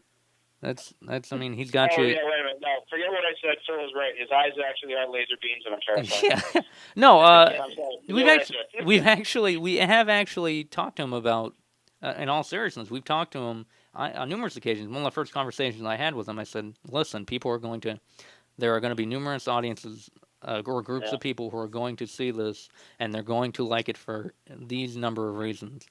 A, they think you're a weird, crazy guy. B, they think you're cool. C, they can't look away. And D, they're just very intrigued by just the notion of you, maybe even inspired in a way. And I think that's part of his charm, though. He understands that, and he's not like this fucking. He's not gonna go and kill everybody if it doesn't turn out his way. I think we've been pretty honest with him about what we're doing with it and the possible directions it could go in. And but the thing is regardless of how anyone takes this movie, it's gonna be a unique experience for everybody, and everybody is gonna get something different from it. And whether you I have friends that fucking don't care about this movie at all. The only reason they fucking or even moderately interested is because I have involvement with it. Other than that, they can't fucking stand the guy. And it's awesome because other people fucking really love him and can't get enough of it. And it's just, My name is Jonah.com. My name is Jonah.film.com. We couldn't get the rights. God, the plugs on this show today. I mean, it's going to be different for everybody. And regardless, but we've been down this road before. Yeah. Fuck it. I mean, you know it. You know, Jason. You know what's going to happen. What about you? Jason, what do you have coming up? What is your thing? What do you like? Is Bruce coming out? Is his movie coming out? Bruce is working on a film right now. Big things we're expecting, but I can't really talk about it too much yet. Understood. What I can talk about, though, is a film that I actually don't have anything to do with, but that's some very good friends of mine. Are you guys both in front of a computer so you can go to IMDb right now? Sure. Okay. If you want to check it out, it's a film called Insecurity. In and security. And you lost me. Are you there? I mean, sure. Yeah, all right. Natalie Linsky? Ethan Embry and Michael Gladys. Ethan Embry from Can't Hardly Wait and Michael Gladys from Mad Men. Okay, hold on. Not Insecurity or Insecurities? Insecurity. Security. Oh, yeah, Ethan Embry and Michael Gladys, yeah. Ethan Embry from Dutch. Yes, from Dutch. So this is a small-budget film written and directed by some good friends of mine. Oh, Adam Arkin's in it? Adam and Alan Arkin are in it. Really? And Ving Rhames is in it. Yeah, I see. I'm looking at this. Wow, this is kind of a cast and a half. Vinnie Jones. Yeah, it is. Wow. And I don't know how they got this cast exactly, but it is a pretty impressive cast for such a low-budget film. Yeah. And well, what was the budget, if you don't mind asking, or do you know? I think $3. I think. Oh yeah, $3.50 American. $3 American. No, I have no idea what it was. I mean, it was under. I don't think that it was six figures. Mm-hmm. To be honest, I'm not exactly sure, but these two guys, Adam and Evan Beamer, they're brothers, and they grew up in New England, and they worked at Kinko's, and they used to just make commercials locally, I think, in Vermont. Yeah. For people selling swimming pools and whatnot. And then they went out to LA and they wrote this film with my friend Craig. And so it's in the final stages of post-production right now, I guess. And just the general synopsis of it, which sounds pretty funny, is that it's an action comedy about a couple of buddies who own a failing home security store in a really safe suburban town. And since they're not making any money, they start committing crimes and robbing places themselves so that they can get hired to set up security systems. Oh, wow. So, yeah. Is there a trailer out? There is no trailer as of yet, but stay tuned because I think it's going to be really cool, and I'm pretty excited to see it. And is there any website to keep in mind or any website to look out for? The film company that they have is called El Matador Films. I don't know what their website is. Maybe it's elmatador.blogspot.wordpress.com. Oh, what was that? Say that again. What was you just beeped up? I don't know. No, I don't know what it is. El Matador Films, though. Throw it into Google, see what you get. Fair enough. But something that I'm currently working on. Here we go. And you guys are comic book guys, so maybe you're interested in this too. Is some friends of mine are putting together a giant comic book database. Oh, awesome! Because comic books are intimidating, right? Like I haven't read X-Men comic books since I was a kid, and if I wanted to get caught up on X-Men comic books now, exactly, because there's like 37 different continuities. And like all sorts of crazy stuff. So what they want to do is put together a database. They've got a very simple spreadsheet, and I've signed up to read a bunch of comic book titles, and different people are signing up to handle different comic book titles and fill in these spreadsheets. And then there'll just be this sort of giant online database where it'll be like, oh, I want to learn about X-Men. You go on there, you read all about like different issues, and you find like a good starting point for yourself. And you can fill in the gaps in your knowledge with what's online. So if you're at all interested in submitting to that, if you or anybody listening wanted to get involved, the email address to send it to would be info@blamsplatpow.com.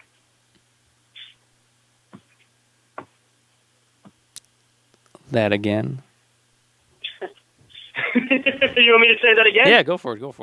Okay. info@blamsplatpow.com. So it's just kind of a database of like what's going on and what you can catch up on if you want to, like if you want to miss a whole bunch of stuff. Exactly. Yeah. No, that's pretty awesome. Like you just cut through the fat and just like, yeah, I don't care. Like tell me what if I pick up this issue, what do I need to know up to this point?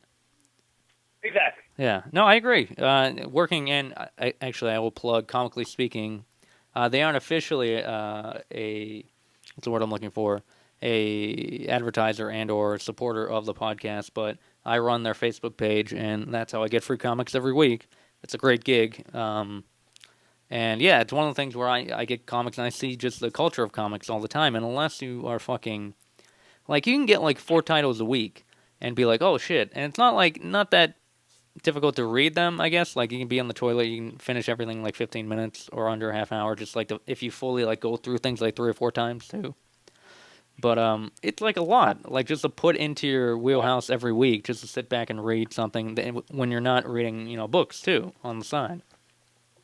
And it's another thing, just actual physical books, which is another thing. I'm not much. I mean, as much as I love reading news online, as comic books, and we'll get into that in a minute. About just kind of the industry as a whole, but like actually following up and following storylines like Amazing Spider-Man. I haven't read and I've been collecting continuously for the past couple years, but I haven't caught up in like 2.5, and they've had like Amazing Spider-Man went to like 2 times a month, and so I have like a shitload of stuff I need to get. And I fall in love with the cover art for the past couple years, and I think it's been the same writer, Dan Slott, and the stuff I did read when he was starting out, I enjoyed, because they did like a reboot kind of thing with him, or a retcon, we call in the biz. Retcon! You've been retconned out of everything. Is that Mexican Spider-Man or is that a different Spider-Man? Are you think? No, you're thinking Hispanic, Black Spider-Man. Is that what you're thinking of? Is he Ultimate? not Mexican? No, he's Hispanic. I think. Yeah. He's Hispanic. Okay. Maybe he's I forget what it was. He was a whole bunch. He was just. It was like the lazy man's like, yeah, just have him be all colors of the rainbow kind of thing. I think thing.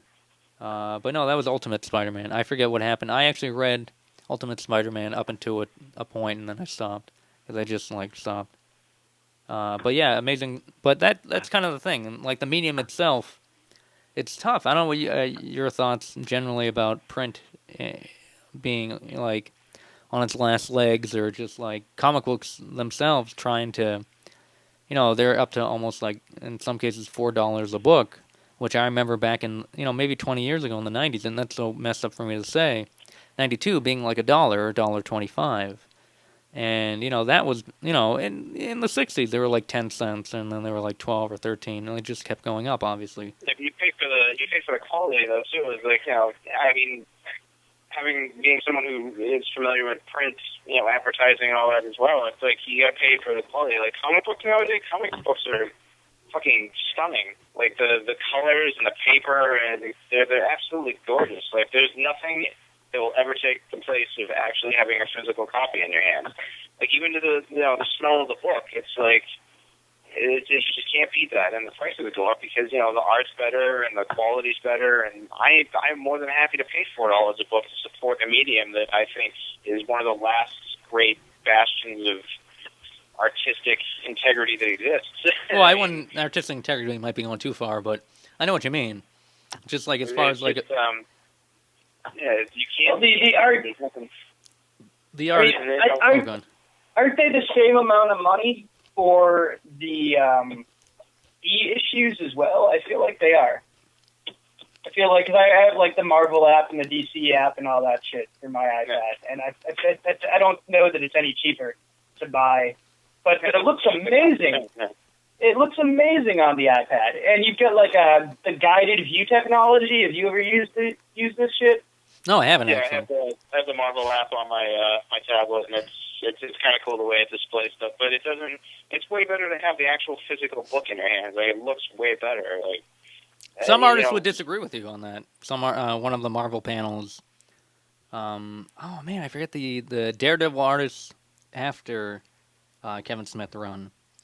Not David Mack. Oh shit, what's his name? It's pretty good Italian. I don't like blind superheroes. Oh, okay, all right. Okay, all right. Well actually well having played. Something tangible that you actually possess, like that doesn't run on batteries. Like I like being, actually having something physical that is real and exists. Yeah, I mean, I know what you're saying. I mean, I like comic books. I prefer paper comic books too. I mean, what I really prefer are graphic novels, like compilations. I don't remember the last time that I bought. Right. That's what I do basically. Is I just wait for them to be collected and then buy them that way. Because I don't have if I'm not gonna download a podcast every week, I'm sure as shit not gonna drive all the way to the store once a week and like do it that way. Tell me about it, man. Too much effort. Once a week. Well, especially when you can just sit at home and download it. Yeah. Because it's the experience. It's the experience. This is my problem with like technology and fucking social networking and all this shit that's just handed to people in general. Is it makes us fucking lazy and useless. Like, of course it does. There's an experience to be said to going out to your comic shop and fucking interacting with actual human beings and seeing all these marvelous things that you might not see on the fucking like a website, or if you're just downloading one issue, you're not going to see what's that in the fucking corner of your eye. Oh, that's a fucking cool book that I want to check out that I'd never. Well, I'm with you. But, I mean, the technology is making everyone fucking lazy and socially retarded. I mean, you gotta go out there and like actually do things, and there's a real world outside of Facebook and the internet, and it's fucking pretty awesome because there's so many great like opportunities. There's so much more room for spontaneous interaction in real life. No, I agree, but also, I mean, be careful when you mention also comic books that they can make someone incredibly insular, and that's part of. It's kind of the weird, like, we need to get outside more, read your comic books. And, right. You were saying two different things. But, yeah, I do agree. Like, there's a bit of laziness that comes with it. I mean, just like if everything was used optimally, everything would be great. But not everything is used. I don't want to say properly because that seems a bit like kind of parental in a way. But if things are used to positive potential, then it's great. I mean, like we've talked on this podcast how Facebook is kind of awesome as well, just to spread that communicative. Great aspects. I get to talk to Jay on there because I mean, he lives in fucking Texas. It's a marvelous piece of technology that it allows for communicating with people you might not otherwise be able to communicate with as easily as you can. But at the same time, it's fucking. There's a real world out there, and it's just so weird to see people live their lives through fucking like another world that almost. I mean, it's not real. It's just everyone put such a fucking personal investment in it that it's scary because people like take offense to things, and it's so fucking bizarre. And like, I mean, I'm guilty of this too because I fly off the handle all the time, but it's usually because I'm pissed off at something being retarded. But then like. People will gang up, and because like the internet is such a faceless medium, and you have the balls to say whatever you want to say, and there's no real repercussions. Well, now on YouTube, they just did this on YouTube. They're thinking of adding the actual names to comments. Oh, really? Which it's kind of fun, but also it is Mets back and forth. Yeah, but, I mean, I can see the downside of that too, but I mean, in one way, it makes you a little bit more accountable for what you're actually saying, but on the other hand, it's who the fuck do I really want someone having access to that, information? So, I mean, I can see both sides of that. But, technology is such a fucking mixed bag. So much to hate and like about it at the same time. Well, I thought the whole point of the internet was that we could all just talk shit anonymously. I mean, I don't like the fact that the internet's become sort of so mainstream now that the line between the internet and the real world has to like thin to the point where we have to leave our real names to be accountable. Like who gives a shit? Like you go to like YouTube, you like see somebody's stupid 10 favorite movie videos that they like made on iMovie or whatever, and I don't know, and then you talk shit about it. Like you look at it and you're like, oh, you're an idiot. Your video sucks. I don't know. Or your video is great. But you say whatever the hell you want to say, and you say it under whatever tag you want to say it, and nobody really gives a shit. But now you have, like, everybody getting all butthurt, taking their feelings to, like, it's the internet. Like, who gives a shit? Like, exactly. It's meant to read. That's the thing. That's like, who gives a shit? I mean, everybody does. It's fucking. You're right, they do. And the good and the bad, I think, are the same in a lot of ways. Like, the good thing about the internet is that it's given everybody a voice. But the bad thing about the internet is that it's given everybody a voice. Yeah. You're absolutely right. The best of times and the worst of times. Right. That's why two people on my friend list are fucking blocked because it gives me like all this insight that I'm in. All this insight that people just fucking give you to their actual personal lives. It's so fucking creepy because it's like wow, I really don't like you as a person. I never really knew that until now. But thank you. So now I don't have to talk to you anymore, I guess. But who is this? It's fucking. I'm just making a generalization, but just fucking everybody. Well, fuck you for making a generalization. Fuck you for saying that. But no, I just like you said. You guys are both hurting my feelings. Why that? Come on, John. You fucked up. But I did like your term butthurt. Like, even, I heard that on Workaholics the other day. It's pretty awesome. Yeah. Well, making a round. I've never seen that show. I think you might enjoy it. Yeah, it's amazing. So, actually, and that gets me on the high horse of, Jason, we never discussed comedies. You and I have talked on our television or movie discussions. We talk Lost, which I enjoy and appreciate your candor about Lost.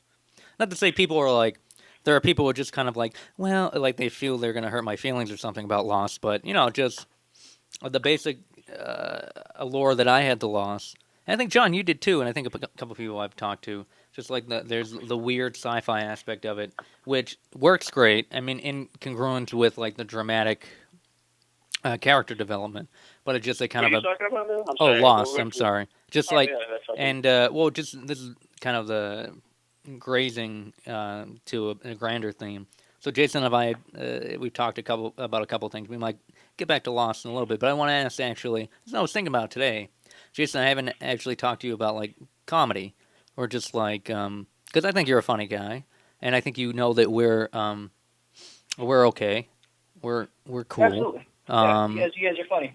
Where in fact do you derive comedic influences, or who are your guys, or who? Not to sound too fucking stereotypically like comedian podcasty, but who are you guys? Who are you guys? Right. I mean, growing or up, girls, or ladies. I'm sorry. I unfortunately have never been inspired by a female comedian. Thank you. Thank you. Not to say that I don't think the females can be funny. Yeah. I mean, Amy Schumer, for example, I find extremely funny. Really? I do. I like Amy Schumer. I'd like to poo-poo in her pee-pee, if you know what I'm saying. Oh, me too, Lisa Lampanelli is as funny as a woman can be. Who? Even her stuff gets Lisa Lampanelli. What? That thing? I think she's funny, but what? like, even what do you think? How? Listen, really? Yes. I could listen to fucking a whale's blowhole, the equivalent, the natural equivalent of that thing. Dice. What? She's a female what? I think she's like a female dice. What? No, you did not just say Dice in reference for the brevity of saying Andrew Dice Clay. I certainly did. You are a piece of shit, my friend. Well, wow. Why would you do that to me? Why would you blindside me with that? Man, I like Ellen DeGeneres more than I like Lisa Lampanelli. Oh, I would contend that DeGeneres' stand-up in its day is pretty decent. Oh yeah, I like it when she dances on her show. It's silly. Yeah, it makes me forget about all the world. It brings me back down. I will. All right, go ahead. I'm sorry. No, ladies. We'll get into that later. So who was my guys? I guess Carlin. This is the most generic answer ever, by the way. Or no, who did? Or what? I mean, I guess throw out the generic, but also tell me comedy wise, what were you? I haven't gotten into a lot of conversation with this with people because I'm kind of a comedy nerd as well amongst my other nerdisms. But I wanted to see because you seem like a guy who would have some interesting comedic taste as well. I mean, growing up, I guess it was the giants like Carlin and Pryor and Murphy and even Dennis Leary. But as I get older, and these are all generic too. But Hedberg and Mitch Hedberg is huge for me. I think Mitch was amazing. And guys who are around now, I like Hannibal Buress, and I love Jimmy Norton. Hannibal Buress is actually really amazing. Anyone who hasn't checked him out, give him a go. He's pretty awesome. Hey, what's the name of the young Irish kid that I like? He's big right now. Toby McWinter? Toby no. I don't know. I don't know. No, I don't know. He did a great bit about Ice-T on Law and Order SVU. Oh, was he the guy narrow, kind of beady eyes? John Mulaney, yeah. John Mulaney. Was he on Today? He was on what Today? Comedy Central. He had a special, yeah. He was on during the day today, I think, in the New England Comedy Central Verizon. I'm trying to fucking triangulate, if you have this package in this area. He was on Comedy Central today at noon or something, or 11:30. I don't even have cable, man. Oh, whatever. I'm talking to a door. I do like him too. He actually, he talks about the bartender at on every Law and Order show in New York, who knows everyone who's in there, who's ever been there. Yes. That's we just explained comedy and killed it in the same breath.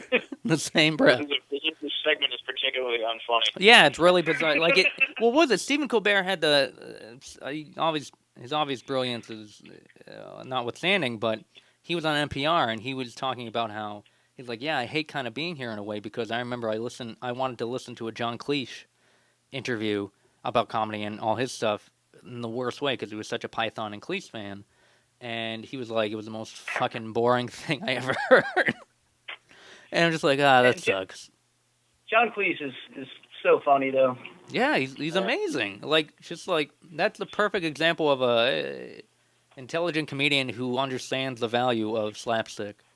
Like, understands the value. Such a douchebag, too. It's amazing what a douchebag he is. Yeah. It's awesome. Like, I read his autobiography, and, like, one of the fucking best things... Oh, how to annoy people without really trying? Is that what it was? I can't remember the time. I read it when I was, like, fucking 13. Oh, all right. So I don't really remember. Oh, Mr. Educated. Like, one of the passages, and it was him talking about, like, money and just being, you know, famous and having that pull. And he's just like, yeah, that's why I do Schweppes commercials. He's like, oh, why the fuck not? Like, I want to make some money. And then when I need something else, I'll let somebody else pay me for something. Like, that's fucking... He's such a fucking... He's like, you know, I'm Monty Python made me famous. I'll capitalize off that. And why the fuck not? He's awesome. And he just talks about how much he hates the British. Like, there's so much of him in Fish Called Wanda. He talks about, like, how much that movie meant to him personally is just kind of how much he actually hates British people and how stuffy and boring and awful they are. So self-loathing. What's that? So self-loathing. Yeah, and he put a lot of that into that character. And that's one of the greatest comedies that no one fucking knows about. That movie's so amazing. Yeah. Is there anyone more fuckable than Jamie Lee Curtis in A Fish Called Wanda? Her fucking head. Really? Jamie Lee Curtis and her alopecia. Her body. I will give her body fucking props all day long. She has some of the best boobs I've ever seen on a woman. Her discarded penis is amazing. Yeah. Her fucking head. That's a myth. Dry land is a myth. You guys are crazy. I don't know, man.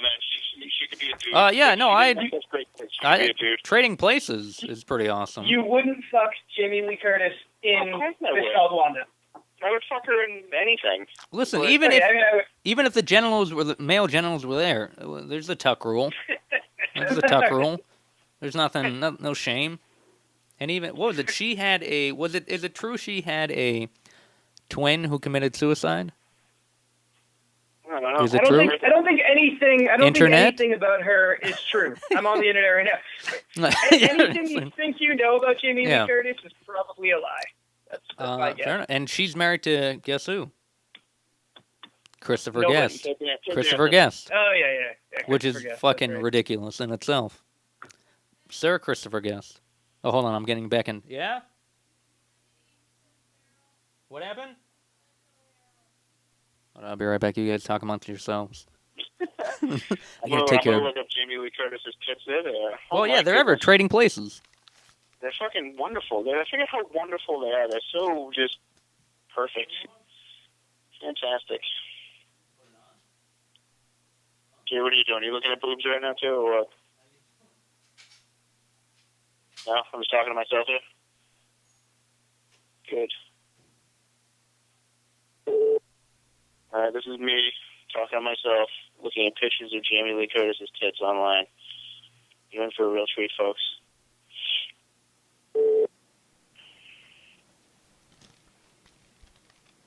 Jay. Hello? What are you doing? I just talked to myself for 2 minutes about Jamie Lee Curtis. Hold on. Hello? I was so excited to research Jamie Lee Curtis. What happened? Did I lose you? Yeah, I X'd out of the window. Well, I came back, and then all of a sudden... John, how long were you talking to yourself? John, are you there? Is John gone? Oh, shit. John's gone. Hold on one second. We're going to try to get him back. Hold on one second. All right. Hold on. Actually, you stay right here. I'm going to swap, and then I'm going to go back. All right, hold on one second. I'm going to tell him to hang up.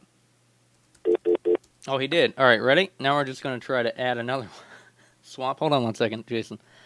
Shit just got real. All right, nothing? No, it's not letting me. All right, good.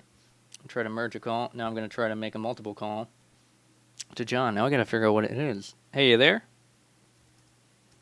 Jason? I'm still here. Oh, you're still here. Stay with me. Stay with me, bro. So, all right, what were you looking up? Jamie Lee Curtis breasts? All right, here we go. Well, I'm going to ignore, because now I have to try to call him. And if he's... Oh, damn it. Hold on 1 second. That's him on the other line. Shh, don't tell him. All right, let's see if we can find John. See if I can call him from this. This is new territory right here. All right, ready? 603. I'm trying to give his number over the air. Will it let me do it? Oh, no, it won't. Why won't it let me do it? Multiple. All right, ready? Ah, let me add the call, for Christ's sake. John, are you sure you're not there? He's not here. No, he isn't. All right. Oh, it won't allow it. Ah, damn you. All right, we'll get him back. John, call back. He did call back, and I tried to merge. All right, ready? All right, here we go. Hold call. All right, ready? Let's do this. Hello, John? Hey, what's going on? Hey. Sort of something happened. Oh, I know. Everyone left. Everyone went crazy. All right, so this is what we're going to do. This is the most fucking 24 type of atmosphere till the podcast has ever had. So it's fucking down on the wire. So I have to swap again with Jason. Ready? I want you to hang up, and I want you to. I'm gonna have. You're gonna call me? Yeah, I'm gonna have Jason call me, and then I'm gonna call you. Okay, all right, ready? Good. This is going on right now. We're doing this live on the podcast. Ready? Hold on. So hang up now. Okay. Hello, Jason. I'm here. All right, good. All right, this is what's gonna happen. I need you to call me back in. We're gonna hang up. You're gonna call me back in like 2 seconds, and then we're gonna bring John in. So are you ready for this? Okay. We're still going live. This is happening. Shit. Ready? All right, I'm ready. All right, see you in 2 seconds. All right.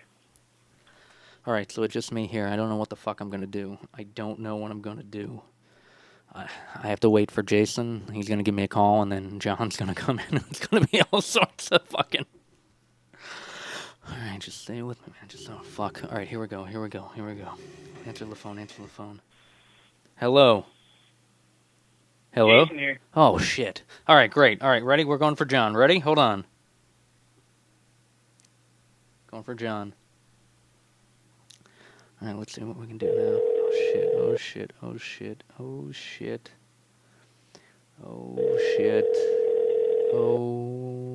fuck. Hello, you there? Yep, there we go. Fuck, we merge? Here we go. Are we there? Jay? I'm here. Hey! All right. Opa! So, are you going to be able to edit that 5 minutes out of the show or no? Oh, no, that's in. That's the show. This is what's happening. In? This is the show. The massive fuck-ups of trying to make calls and, like, the low budget of just making things go. I just thought they were talking about fucking. I was talking to Jay, but I was really talking to myself because no one was there about Jamie Lee Curtis's boobs. And you thought it was just a critique of your description of it. How many listeners do you guys usually get? Or were you going to say how many do we lose because of that? We gain. I don't know. We're in like the page itself has gotten 15. I have it right there, right on there. Like, what is it? What is it right now? I'm gonna check. It was last time I saw it. Right now, it was right like this second, 1502. 1514 unique visitors. Wow. 1,500 fucking people have listened to this nonsense. Or just been to the website and looked away. So who knows? So we don't know the exact number of people who have downloaded it. From iTunes, we don't know. We know at least about 400 to 500 people listened to the first episode. Wow. Yeah, like when we had it on YouTube, and that was a good indicator. Oh yeah, that's a whole other set of statistics too. Yeah. Because that's. But that went down considerably. That went down considerably because we switched to like you can download it or stream it straight from, the blog spot, which I had a hard time putting up, but yeah, I did it. I just. For all of you at home, John actually was the one who not only suggested doing it, but pushed me in the direction to do it pretty well. So I mean, John did the website, and he does all the design stuff because that's his thing. He's really, really good at it. And I'm just kind of, the guy who, comes with all the great ideas. He just puts it in motion. No, actually, John has a lot of awesome. We joke and we get in really heated debate. Well, not heated debates, but we just get in like kind of weird debates about like where to put the pressure on each other, as far as like, well, how do we say who came up with what with this? I'm like, fuck you. That kind of was me, I think. It's like, oh, well, maybe. It's mostly me just being an asshole, but I think we're getting it's better fun. at it though. Like we've got as soon as an idea pops up now, it's like, oh, that's mine. Yeah, no, I mean we've been very good. As weird and territorial as it sounds, it's been good just to be like, oh, but also it's because we know the voice, and that's important. It's true. It might sound weird, and harkening back to comedy, like all these different people, like we were talking about Pryor and Carlin, similar in a way, but they're different. Their voice is what changes the message, Yeah. and it's just kind of like it. Was it John and I came up with uh, some of the fake movies. We came up with our own trilogy. Oh my god, I'm so happy with this trilogy A too, by the way. gay adventure trilogy kind of, and like emotional, like dramatic piece or like trilogy. What would you do? You still have those names? I think I have them. Should we keep yeah, them? the names. The first one is Bare Necessities. Oh yes, yeah. The second one is. Anyway, but you gotta explain it. What's Bare Necessities? Oh, okay. Bare Necessities is the story of a burly gay man struggling with his identity. And eventually finding what he needs in the companionship of another burly gay gentleman. And in the woods of all places. And I think we were going to do like at one point. It's kind of a dramatic comedy. Yeah, and dragady or something. Dramedy. Dramedy with a gay dragatory, I think. But no, and also like at one point there was going to be a scene where they're singing the actual Bare Necessities song from the Disney's Jungle Book. While trying not to be sued. But, and what was the sequel? I forget. The sequel is Bear With Me. Bear With Me. Obviously, for anyone who's a fucking adult out there, Bear is a burly gay gentleman. Well, what did we... It's a little double entendre. Didn't we have, like, one of the first episodes we had, like, a thing where someone called you a wolf? Yeah. Is that, and then... one of our listeners. Someone called you a what? Yeah, you need to hear this shit. Yeah. Gay gentleman referred to me as a wolf. What does that mean? Apparently, a wolf is a dominant man. Okay, yeah, you're definitely a wolf. The leader of a pack. Awesome. Yeah. So I've been called a hyena, a gay scavenger. I don't know where to go with that, but awesome. No, So, okay, Bear With Me is the second one, and then the third one, what was the third one? I forget.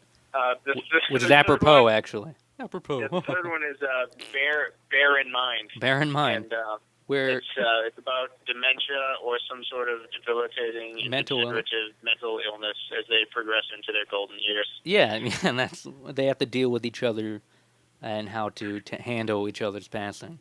And also, I wanted to do a documentary on the making of the trilogy or the first movie, a la like a Lost in La Mancha, called Bear in Mind. Or it's Unbearable. Unbearable. There we go, Unbearable. Oh, Unbearable. Unbearable, yeah, I'm sorry. Or Bear With Me was one of them, too, I think. Bear With Me was the second movie. Bear With Me was, but Unbearable was like the Lost in La Mancha documentary, which I recommend checking out. Because I don't know if anyone considers it, but I consider that like an actual... Gilliam movie, even though he didn't direct the documentary, I don't think. But I consider that like a Gilliam, like I consider that in his like Rolodex, because it seems. Is it good? What? It's good. It's no. I would definitely. Oh, if you haven't seen it, I pictured you would have seen it, but no, yeah, I would definitely recommend checking that out because it's actually of all the places to see it. And this is a stereotypical answer, like I saw it in film school. But for good reason, because it's a movie about making movies, but it's also, like, people you really love. Like, if you are a Gilliam fan, or just interested by, like, kind of eccentric people, he's not even that eccentric, but he has a vision and he wants to go with it. And if you're a fan of movie making, if you've been a movie maker or know the experience, or even want to know about it, and or like to see relationships. I totally missed the segue, like how we went into talking about our gay trilogy to Terry Gilliam. No, well, what was it? I want to join the conversation. Okay. Well, I'll backtrack it. Segue? I'll backtrack it. No, it was a segue because Unbearable was the documentary on the first Bear movie or the trilogy, the Gay Bear trilogy, right.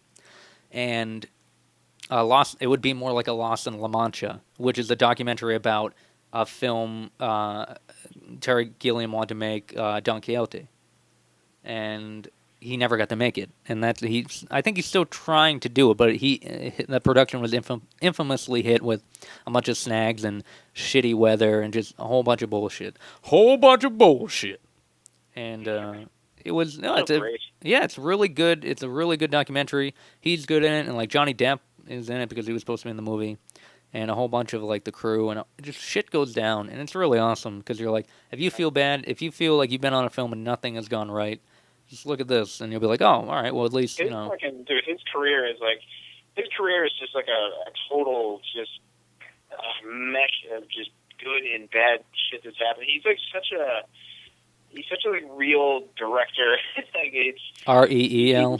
Is that what you're getting at? Such an artist. Like he's the guy who did all the animations in Monty Python. And and he wrote and he acted in some stuff too, I think. Yeah. He was always kind of like the unofficial Python guy, like one of them. And it's just his art was always amazing. He's so good visually, and his like over the years, like his work fluctuates between just like terrible and amazing. Like it's. But he goes for that home run. He goes for that home run. What has he done that's terrible? Other than I'm going to pull him up on IMDb because I know I can think of at least one terrible film. Okay, I didn't see. Tideland was a flick that I was really, really looking forward to, and I haven't seen it. I heard it was really good though. You didn't like it. No, visually it's great, but it's a fucking shitty movie. I've tried to enjoy it because like in what way? Because it's very depressing, or. No, it's not that it's depressing. It's just it's a really weak story, and it's not particularly interesting. It's very dull in a lot of places and slow, and it's not up to snuff with some of his other stuff. And I think the most recent thing he did that I absolutely loved was The Imaginarium of Dr. Parnassus. It was such a fucking great like that's as good as he's been in so long. That movie is a fucking masterpiece for so many reasons. I haven't seen it yet. I own it on Blu-ray. Maybe I'll watch it tonight because I do want to watch it. But that would be such a good movie on Blu-ray too, because visually that movie is amazing. And like the whole thing they did with like Heath Ledger dying and then putting Johnny Depp in, like the way they worked into the story is just amazing. Like that movie is I don't know. It was such a good comeback for him, especially after how abysmal Tideland was for me. Like. I wanted to love that movie. I waited like years, and I followed that movie's fucking horrible production stat. You know, that movie had the worst run for production. It had problems, and it went out like a whimper too. Yeah, I waited for years for that to come out, and I saw it, and it just fucking. It was like 2007 or 8, right? What, 2005? Oh, 2005. Oh, wow. Yeah. I hated. I guess the same year that Tideland came out was The Brothers Grimm. Oh, which I despise. Yeah. Which like seems like that was like a Hollywood vehicle more than right. But it was a horrible film. 12 Monkeys though is like just completely brilliant. 12 Monkeys is amazing. Yeah, it's one of those great sci-fi movies like Children of Men or like any. It's on that same crazy wavelength. I'm excited to watch. This is kind of shameful to admit, but I've never seen Brazil. I actually never seen it either. Yeah, I've never seen it either. Whoa, this is kind of unprecedented.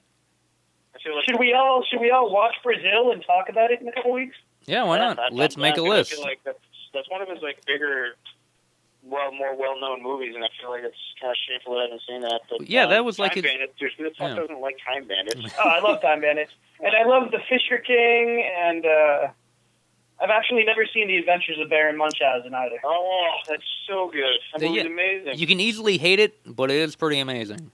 Like, I can definitely see someone hating it. Yeah. I'm going to triple feature Brazil, Baron Munchausen, and The Imaginarium of Dr. Parnassus. Of course, fucking Fear and Loathing in Las Vegas being a generic movie to like, but a great Gillian movie. Yeah, it's kind of like it's like liking The Big Lebowski. It's likable. It's likable for a reason. It is like liking The Big Lebowski.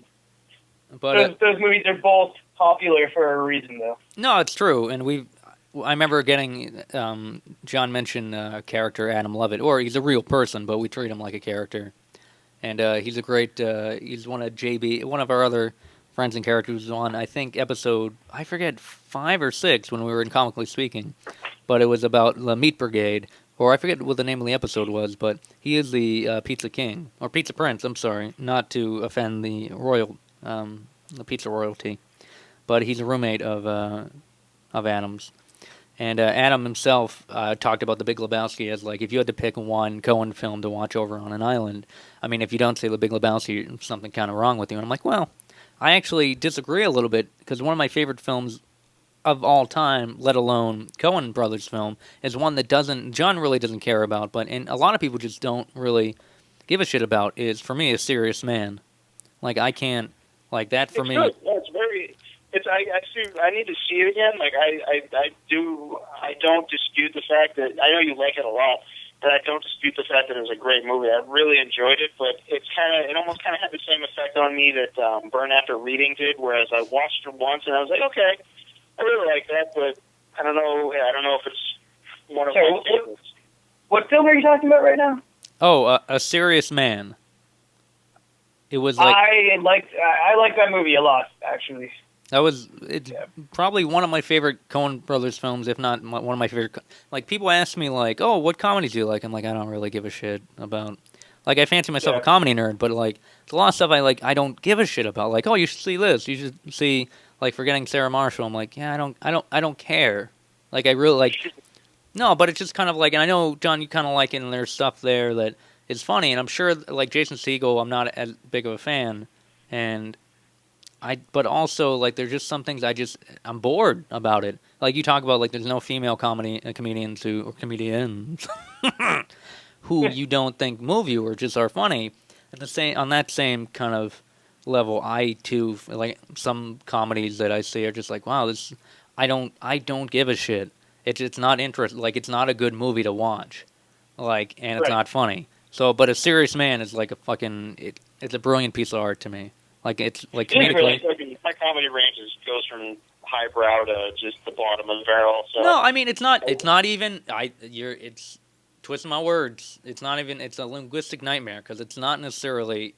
I love lowbrow, but it's a matter of is it interesting, and like there's some stuff that's lowbrow that like there's a lot of lowbrow in Serious Man too, like him just fucking away and just. Like, hey, look, it's a Jew. It's just the weird neighbor guy during all his little dreams. The neighbor who's a really weird conservative fellow who just hunts deer, and it's the 50s, and like I think was it Michigan, and he he has these weird dreams about this guy just shooting his brother when his brother's trying to make a getaway, and they're hunting in the woods. So there's weird slapsticky lowbrow parts as well. It's The Serious Man is so bizarre though.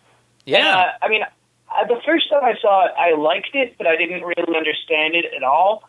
And I looked it up, and I read somewhere that it was the Book of Job. Yeah. And I don't know anything about the Bible, so of course then I had to go and look up the Book of Job, and I was like, oh, okay, now I understand this movie, and I watched it again with that in mind, and I was like, wow, this is. I mean, it's so dark and it's so good. I really like it a lot. It works on a lot of levels. Yeah, and not just filmmakers in general. Just like anything they do, you're pretty much guaranteed it's going to be amazing. Like whatever, it's so bizarre too because they do anything from like fucking as dumb as it can get comedy to like True Grit. Like where do you go from like making or No Country for Old Men? You go from making like these weird comedies with quirky characters to making like a really badass western or a fucking movie about a sociopath. I mean, like, and it's serious and. I thought that you were just calling No Country for Old Men a badass comedy with quirky characters. No. Well, in a way, to be honest, though, in a way, it is.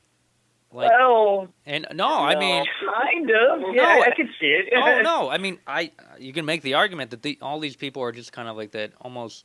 Tragically Shakespearean, like not necessarily prancing around, but they're just kind of the old Texas drawl, and they're just making their way through it.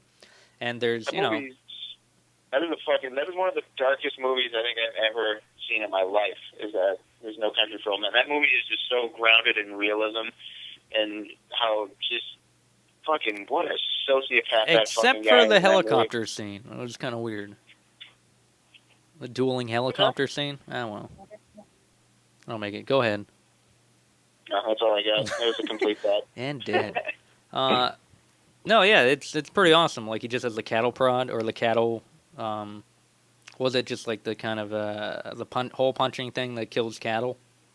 Yeah, just like a fucking air compressed. Yeah, that's it. An air compressor. And he just he just murders that guy. Like he just walks up to him, like the cop, or no, the guy, not the cop. I'm sorry, just the guy pulls him over, and just fucking it just out of. And you're just there's like a weird like should I be laughing kind of at the weird kind of abruptness of this, but it's like you're right. Also the psychotic craziness, and then there's the awkward laugh. Oh. Yeah, that's it. You kind of laugh to break up the fucking awful. Like, yeah, no, your way to it's just like all great comedy. Your way, like you laugh at something because that's your only way really to deal with it, and that's your first emotional response.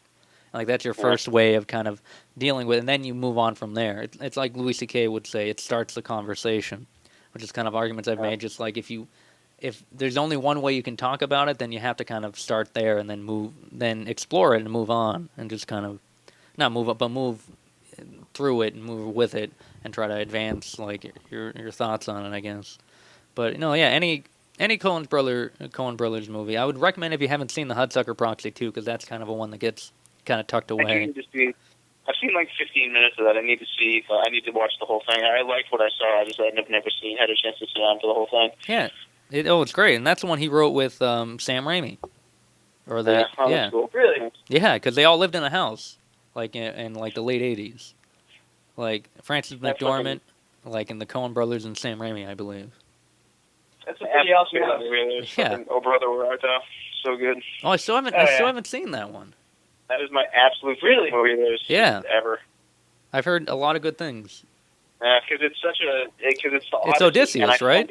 I love the Odyssey. The Odyssey is such an awesome book, and it's such a good adaptation. It's just great. Damn. It's a great adaptation because it's not always even like clear what is what. It's like there's certain things where you're like, okay, that's the Cyclops, but like there's certain things where you're like you don't really know what it was supposed to be. So it's definitely it's just really good. No, that's a good point. Great point. Like adaptations aren't necessarily supposed to be the same thing. And I think John, you and I had this conversation about Watchmen, like Watchmen, kind of like an adaptation about Zack Snyder's Watchmen as an adaptation of the comic, and I love the opening because that seems to be their own spin on speeding up and creating that backstory and speeding you through the process of like this is what happened with the old school heroes, and this is we're up to speed. And it just seems it's more of like a kind of retelling in a way that's kind of like, well, I've already read the comic book and it's got, I don't know, it's weird. You're in kind of a shitty place there. You know what? You're kind of damned if you do, damned if you don't. But Terry, once again, I was the opposite. I liked having that conversation with you because I liked how you presented it, but it didn't change my opinion. But I liked hearing where you were coming from, just because I fucking love that movie just because it is such a perfect adaptation of the comic book. It's almost like shot for shot a perfect adaptation of the graphic novel, and it's just. But there's no squid. Awesome. Yeah, the squid. There is the squid version of. Are you serious or joking? But either way, I was joking because that was I know that was the big. Yeah. Were No, but I'm glad to see. It looks like we all agree on Watchmen, unless Phil didn't like it. Oh, what? The Watchmen film? No, I mean I do, but it's a weird like. Yeah, I'm looking for something more in a way. I'm looking for another take. You know what I mean? Yeah. And it's bizarre. It's like, how can you have your cake and eat it too? And I'm doomed to fail in that. And it's weird. It's almost, to me, underwhelming in not a bad way per se, but you're like, oh, okay. And also because in my heart of hearts, and back to Gilliam, I think I told you this too, John, when we had that conversation, but Gilliam was set to do like a 12-part like adaptation of it. For PBS or whatever, at one point or something weird in like the late '80s, early '90s, but it just fell through like every other brilliant like possible Terry Gilliam production. So, but I mean, I see what you're saying, but I still feel like Zack Snyder did a fucking great job so far. Like, I've liked everything he's done, to be honest with you. Like, he doesn't make anything he's not like my favorite filmmaker by any means, but I think his style lends really well to the types of movies that he makes, and everything that he's done I've really enjoyed. I haven't disliked anything he's made so far. And for me, watch some things, like some things that I'm fond of, like I want to see perfectly adapted because I feel the story itself is good enough that it could be told and just adapted well into a film. And Watchmen is one of those instances where, you know, I don't necessarily want to see something different. I want to see that story told, but I want to see it put onto film because I feel like it would play well as a film, and it did. It was spectacular to watch as a film, and you know, I'm glad it was exactly like it should have been because it's a great story and nothing really needs to change. You know, certain things like the Marvel movies or Batman or whatever, you can do whatever you want with that, and I'll have my criticisms, but I feel like you can get away with telling your own story and, you know, doing whatever you want with it. But some things I feel like good enough on their own and are just such a one-shot kind of story that, you know, if you can make it into a film and tell that same story, then fucking awesome, do it. And I'm happy to watch a 3.5-hour long fucking adaptation of that movie without a problem. It's a great movie. Ooh. And I'm just about gonna go, guys. But okay. this makes me want to segue into one more thing, though. Have either of you checked out the it seems to be universally feared Before Watchmen comic books? I've read a couple. Yeah. I've read because, like I said, have you read any of them, Jason? I haven't because, like I said, I like to wait until things are collected. So my plan right now is in like 6 months to just buy all of the collections, depending on what people are saying. I mean, before they came out, everybody in the world was like against it. But now that they're out and you've read them, are they shite or what? Well, the tone I've read, the ones I've read the Night Owl one, I've read the Comedian one, I've read Ozymandias one, and I haven't checked the Silk Spectre one, but I really, and here's part of the thing that drives me, I think it's Jaelee, Jaeelee, that artist. He's fucking awesome. I like his. He's amazing. Yeah, Jaelee's great. He's amazing. Totally great. And if anything, if the art, and the thing about comic books and like, you know, old art, album art, to date myself, like, you know, just like on CDs or tapes, or even records when you go see old school records or whatever, or even like album art online, you see, whatever it may be, the art did drive me. And I like that character too, and I want to see what they do. And I think Len Wein, I'm not familiar with the writer myself. I think he did some good Superman stories. I'm not sure, though. I'm not as up to date on the DC stuff. But I enjoyed what they did. The art is amazing in itself. It's something to get just for that.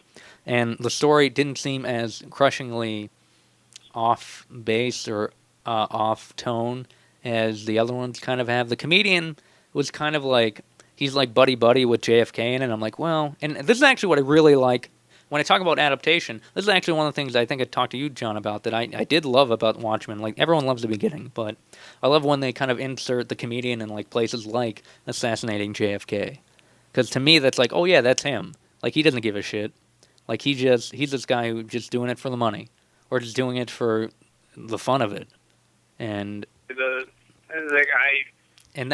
what the book is. I will fucking refuse to read just because. I think you should read it just to.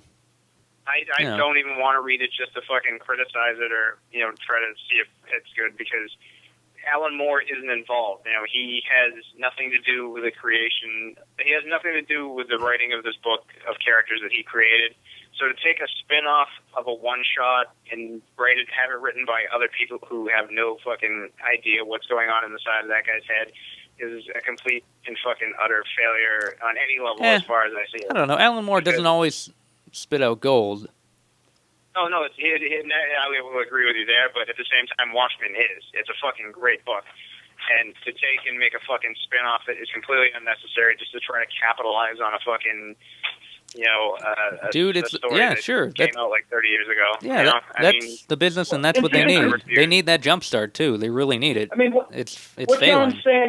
What John's saying right now is exactly what I was hearing from everyone before it was even printed, which is like why I was wondering now that, like, you know, people have read it, if it turns out that they were right.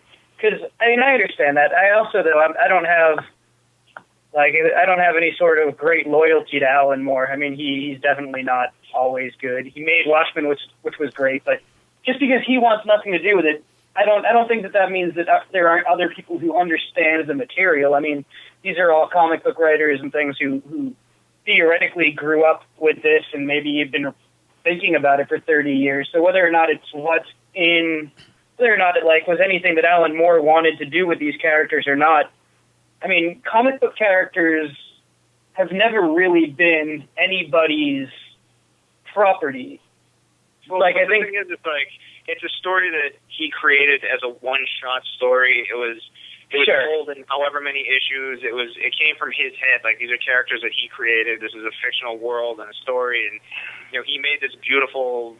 I think you're wet dreaming it, man. Beautiful story, and like to try and get into someone else's head and see what else might have happened, or try to create like a prequel for a set of characters that had a definitive, beginning and end. And it was a one shot. That's all it was. It's like, but to try to it's all it is trying to capitalize on that intellectual property, and that's my problem with it. No, but that's the medium. There's no need for it.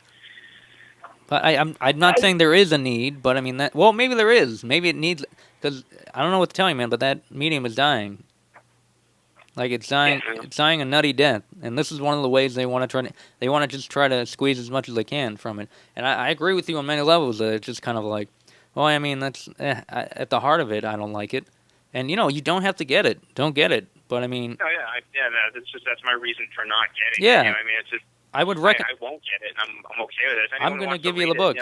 I'm going to give you the books to take a look, so you don't have to like physically have gotten them, just to see and it could be a strikeout or whatever. It could be really bad. Some of them are, and the Night Owl one is okay. It's written by J. Michael Straczynski. He's kind of hit or miss, but I don't know. And I agree. I mean, I'll see how it pans out.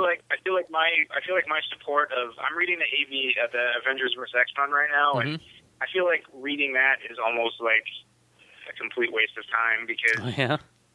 Like, I mean, I feel like I'm supporting it just to fucking support it. Like, you know what I mean? Yeah. It's like, cause I want comics to do well, and like, it's not a particularly good series. Like, I'll be honest with you. It's like, I've been it's wanting to talk about it. I'm 8 issues into it now. I'm doing all the rounds, like all the main story, and the latest one that I read, Namor destroys. I don't want to hear it, buddy. Oh, you're gonna. I have to try to keep up, but. Oh, okay, fair enough. I don't want to spoil that then, but. Basically, I feel like the whole series in general is like, without giving anything away, is like it's trying to tackle such a, they want to build it up and make it this huge epic thing, and like this huge crossover, and it's a really epic storyline that changes the Marvel universe. But it's really nothing that you haven't seen before. It feels really rushed. There's some of the art, I fucking love. Who the fuck's doing it? Ramita Jr. I think's doing it. Oh, really? And. Yeah, I love his work, and some of this feels really rushed because you can tell he's just got deadlines to meet. And like there was one, like the last issue, I think they had like Red Hulk, and the anatomy was fucking terrible. Like, it was blatantly just bad. Like, it's nothing that it wasn't just casual, but it was really bad, and it's just the whole thing feels kind of rushed. It's like there was this really important thing that just happened in the last issue with Namor, and it just feels like it was such a huge thing that should be happening, but it's just kind of told in one page, and then you're moving on to the next thing. It's like, all right, 10 hours later, it's like, it feels like they just have to get the story up. We get that out of the way, kids.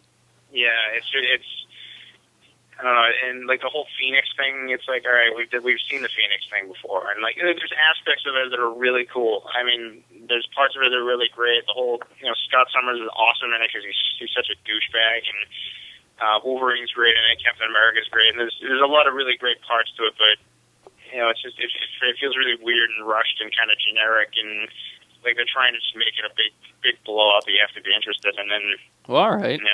So, with that being said, Jason, anyone you'd like to plug or anything you'd like to plug before you go? Because I know you got to get going.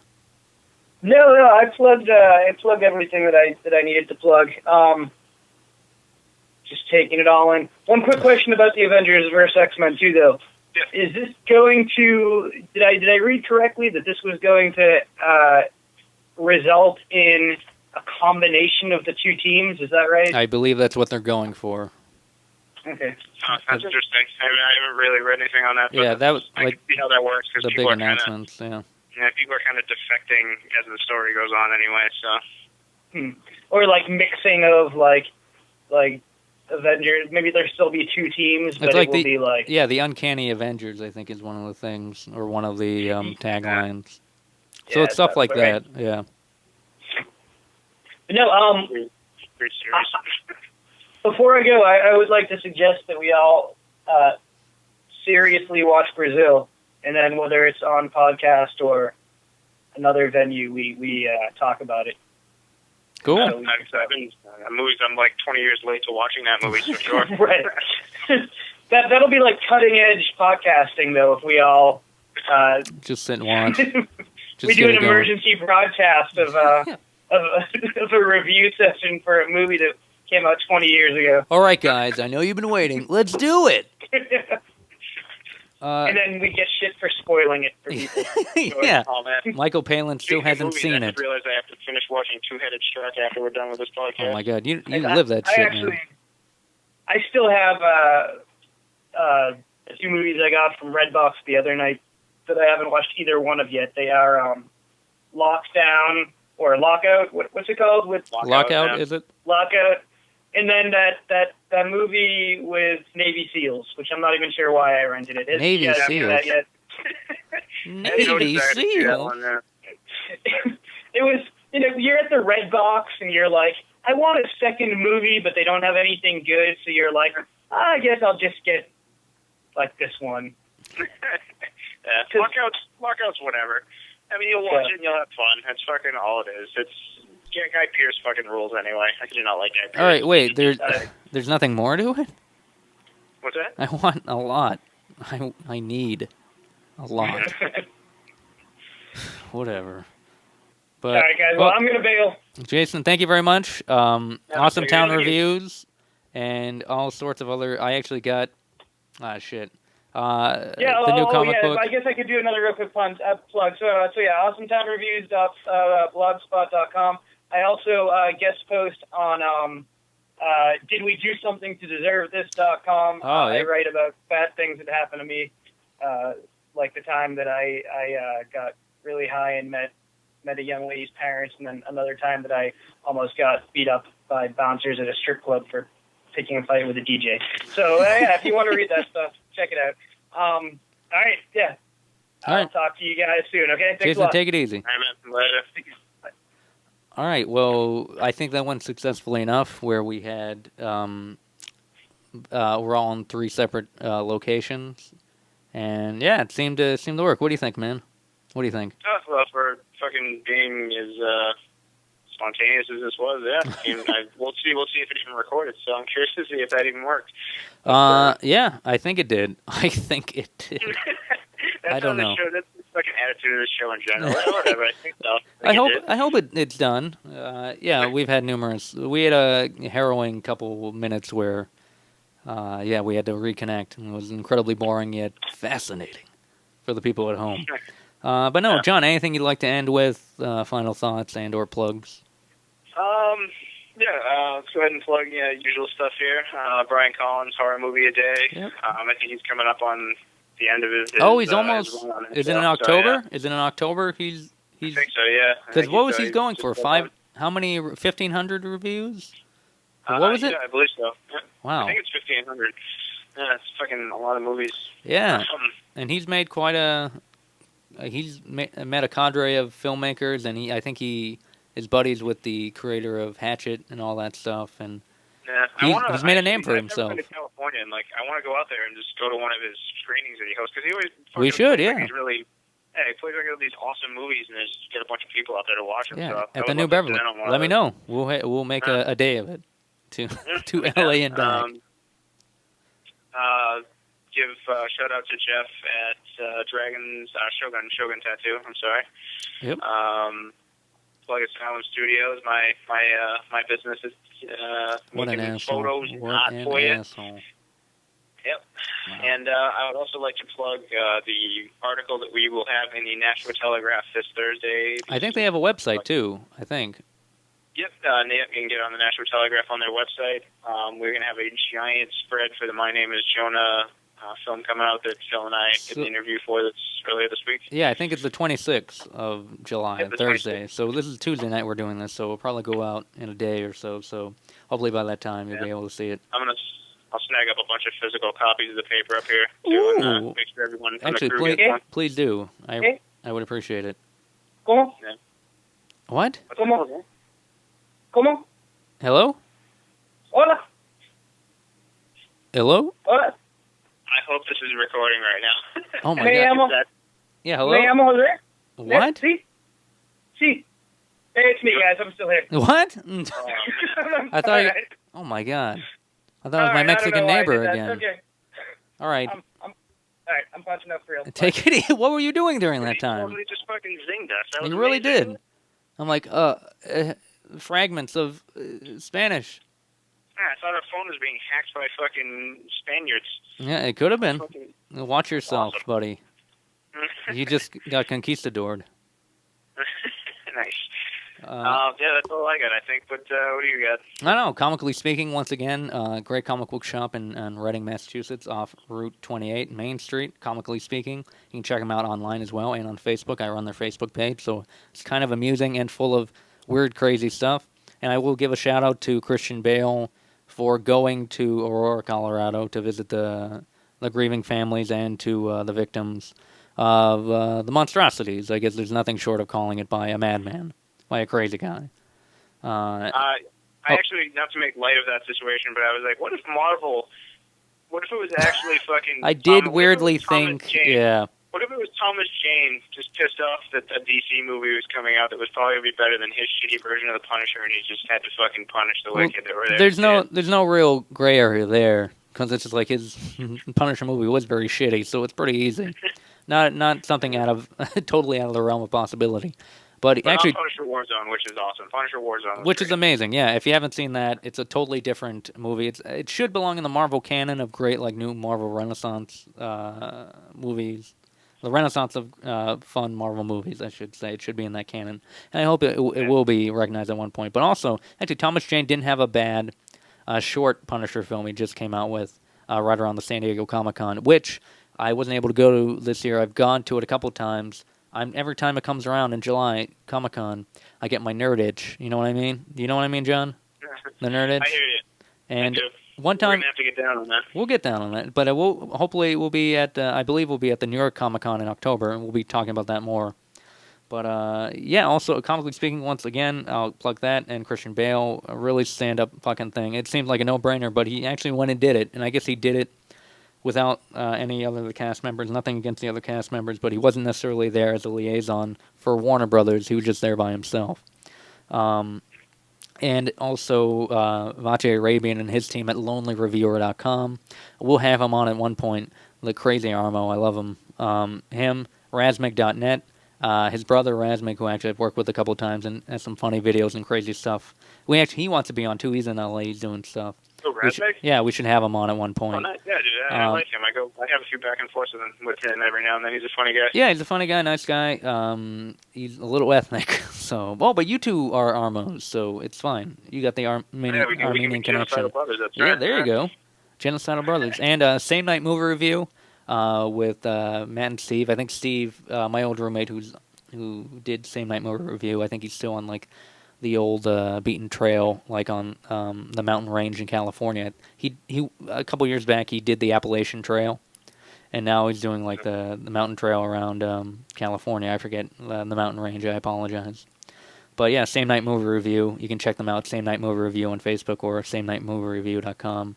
And I think does Scott Waldy have anything? I forget. Like, we have JB Garlic Bread. You can check utterswell.blogspot.com if you are interested in... No, I'm just kidding. But that's our Dungeons & Dragons website, which he hosts. But no, you can check him out on the Sock Talk website, because we have a link for Scott on there as well. His metal review page, and he's got thousands of metal reviews that he's done. He's a trooper. He's a soldier. He just cranks shit out. He's great. We had him on the show a couple shows back. I think at 11 or 12. I think 11. Yep. And what was it? Also, Colleen McGarnacle, Carney O'Brien. I think there's like two other names in there. I keep forgetting. She's been on the show a couple times. Yeah, she's on the website. She's on the website. Everybody. She's been on. She wants to be on again. Colleen, we'll have you on.